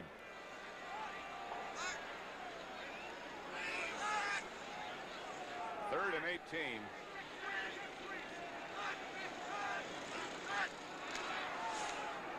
The Packer got back. Alois Blackwell. Robert Steele in a little slugging match on the far side of the field with Willie Buchanan. Flag goes down over there. Robert Steele claps his hands, and like the penalty's going to be against Green Bay.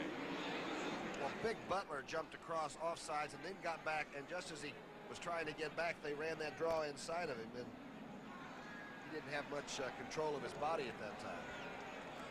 Personal foul, unnecessary roughness, number 28 defense, half the distance to the goal line, first down. Told you it was a secondary man, Willie Buchanan. 2:10 left to play, and Dallas with a first down. Ball at the 5. It'll be first and goal. You know what? They always started with the biggest guy on the other team, too. Somebody's about 6'7", 280. Not in this case. Robert Steele is rather frail looking. 6'4" to 196. That's true. That might have been a pretty good square off. At least he used good judgment. The guy he picked on. Alois Blackwell and Larry Brinson are the running backs, and that's Blackwell. Good second effort. He gets down to about the 3. Steve Luke led the defense. That's something we're talking about, 196 pounds. Rocky Marciano never weighed 190 when he was champion. He'll forget how big these people are today. Sometimes you do, don't you? They say Robert Steele has the best hands on the team, and he doesn't even play.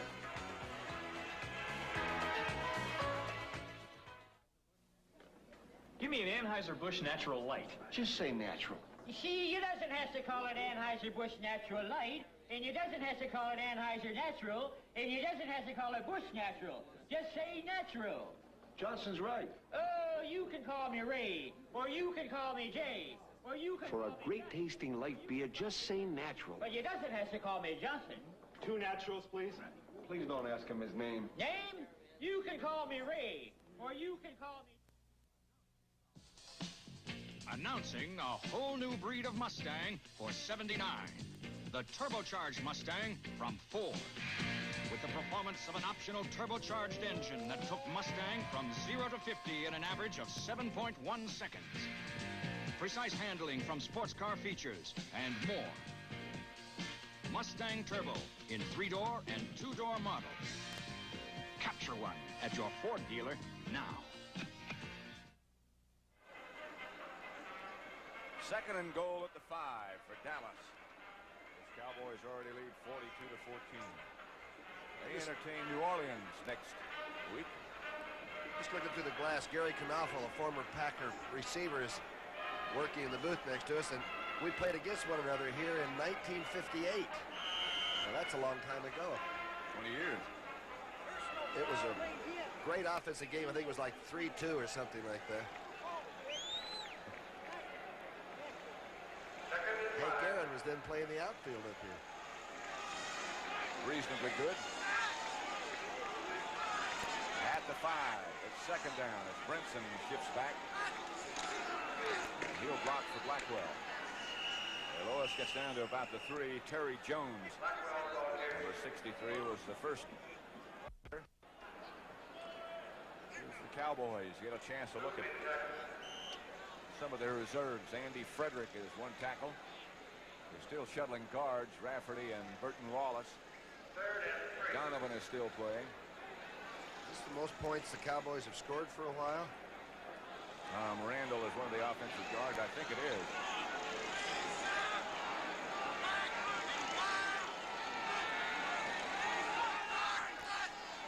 So Steele in motion, and Brinson stayed ahead. He will not get in. Rudzinski. These programs will be seen in their entirety this evening. 60 minutes whenever this game is over, followed by the Word and then by Dallas. And on the West Coast again, you'll see all in their entirety, beginning at the regular time on the Pacific Coast at 7 o'clock. Bob Daly has been our very astute director today for this broadcast, and the producer, also very astute, Perry Smith. It's the all-time Dallas rushing record for a game. Used to be 286. They do not make the touchdown. The Packers stop them, led by Terry Jones. And Green Bay will take over. 26 seconds left. The Dallas record will be improved to 7-4. And they'll still be a game behind the Washington Redskins. Minnesota has already won today, and they will be tied with the Packers at 7-4. 315 yards rushing and 234 yards passing. That's an offensive afternoon. That's a final score. They won it in overtime. The Redskins did. Detroit, a good offensive day, beat Tampa Bay. Philadelphia 17-9 over the New York Jets. The Eagles aren't out of it yet. Bobby Douglas running around in the end zone being chased by David Stalls and Randy White, and herded out of bounds. 18 seconds left to play. Most points the Cowboys have ever scored are what? Well, they had 59 points once against Detroit. Most yardage they ever had before was against Philadelphia. I was probably played. These are all final scores again. Minnesota 17-14 over Chicago. 8 straight losses for the Bears. Atlanta 20, New Orleans 17. Tell you a little bit more about that game in a minute. Baltimore beat Seattle 17-14. Our information is that New Orleans was ahead 17-6 with only a minute to play. And Atlanta won. James Lofton, the intended receiver. The clock stops with 12 seconds to play. I tell you, Atlanta's defense is never the same thing twice. They come at you from the bench and everywhere. Oh, boy. With what looks like 15 men instead of just 11. I think Lehman Bennett's done a great job down there. Oh, yeah.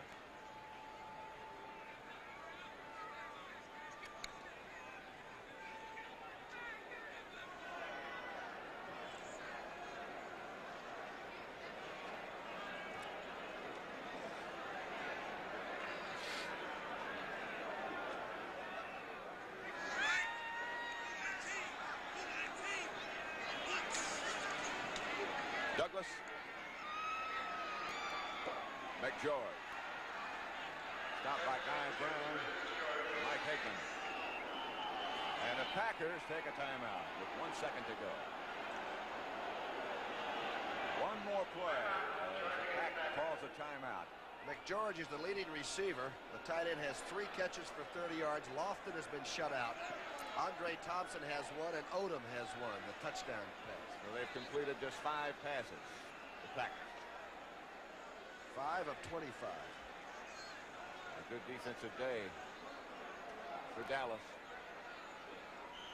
They've shut down Middleton with 9 carries for 29 yards. Marty Smith, who'd been averaging 5 yards plus for the last 4 games, had 3 carries for 6 yards. Galbraith, 19 yards and 4 carries. That is defense, huh? At its best. This will be the last play.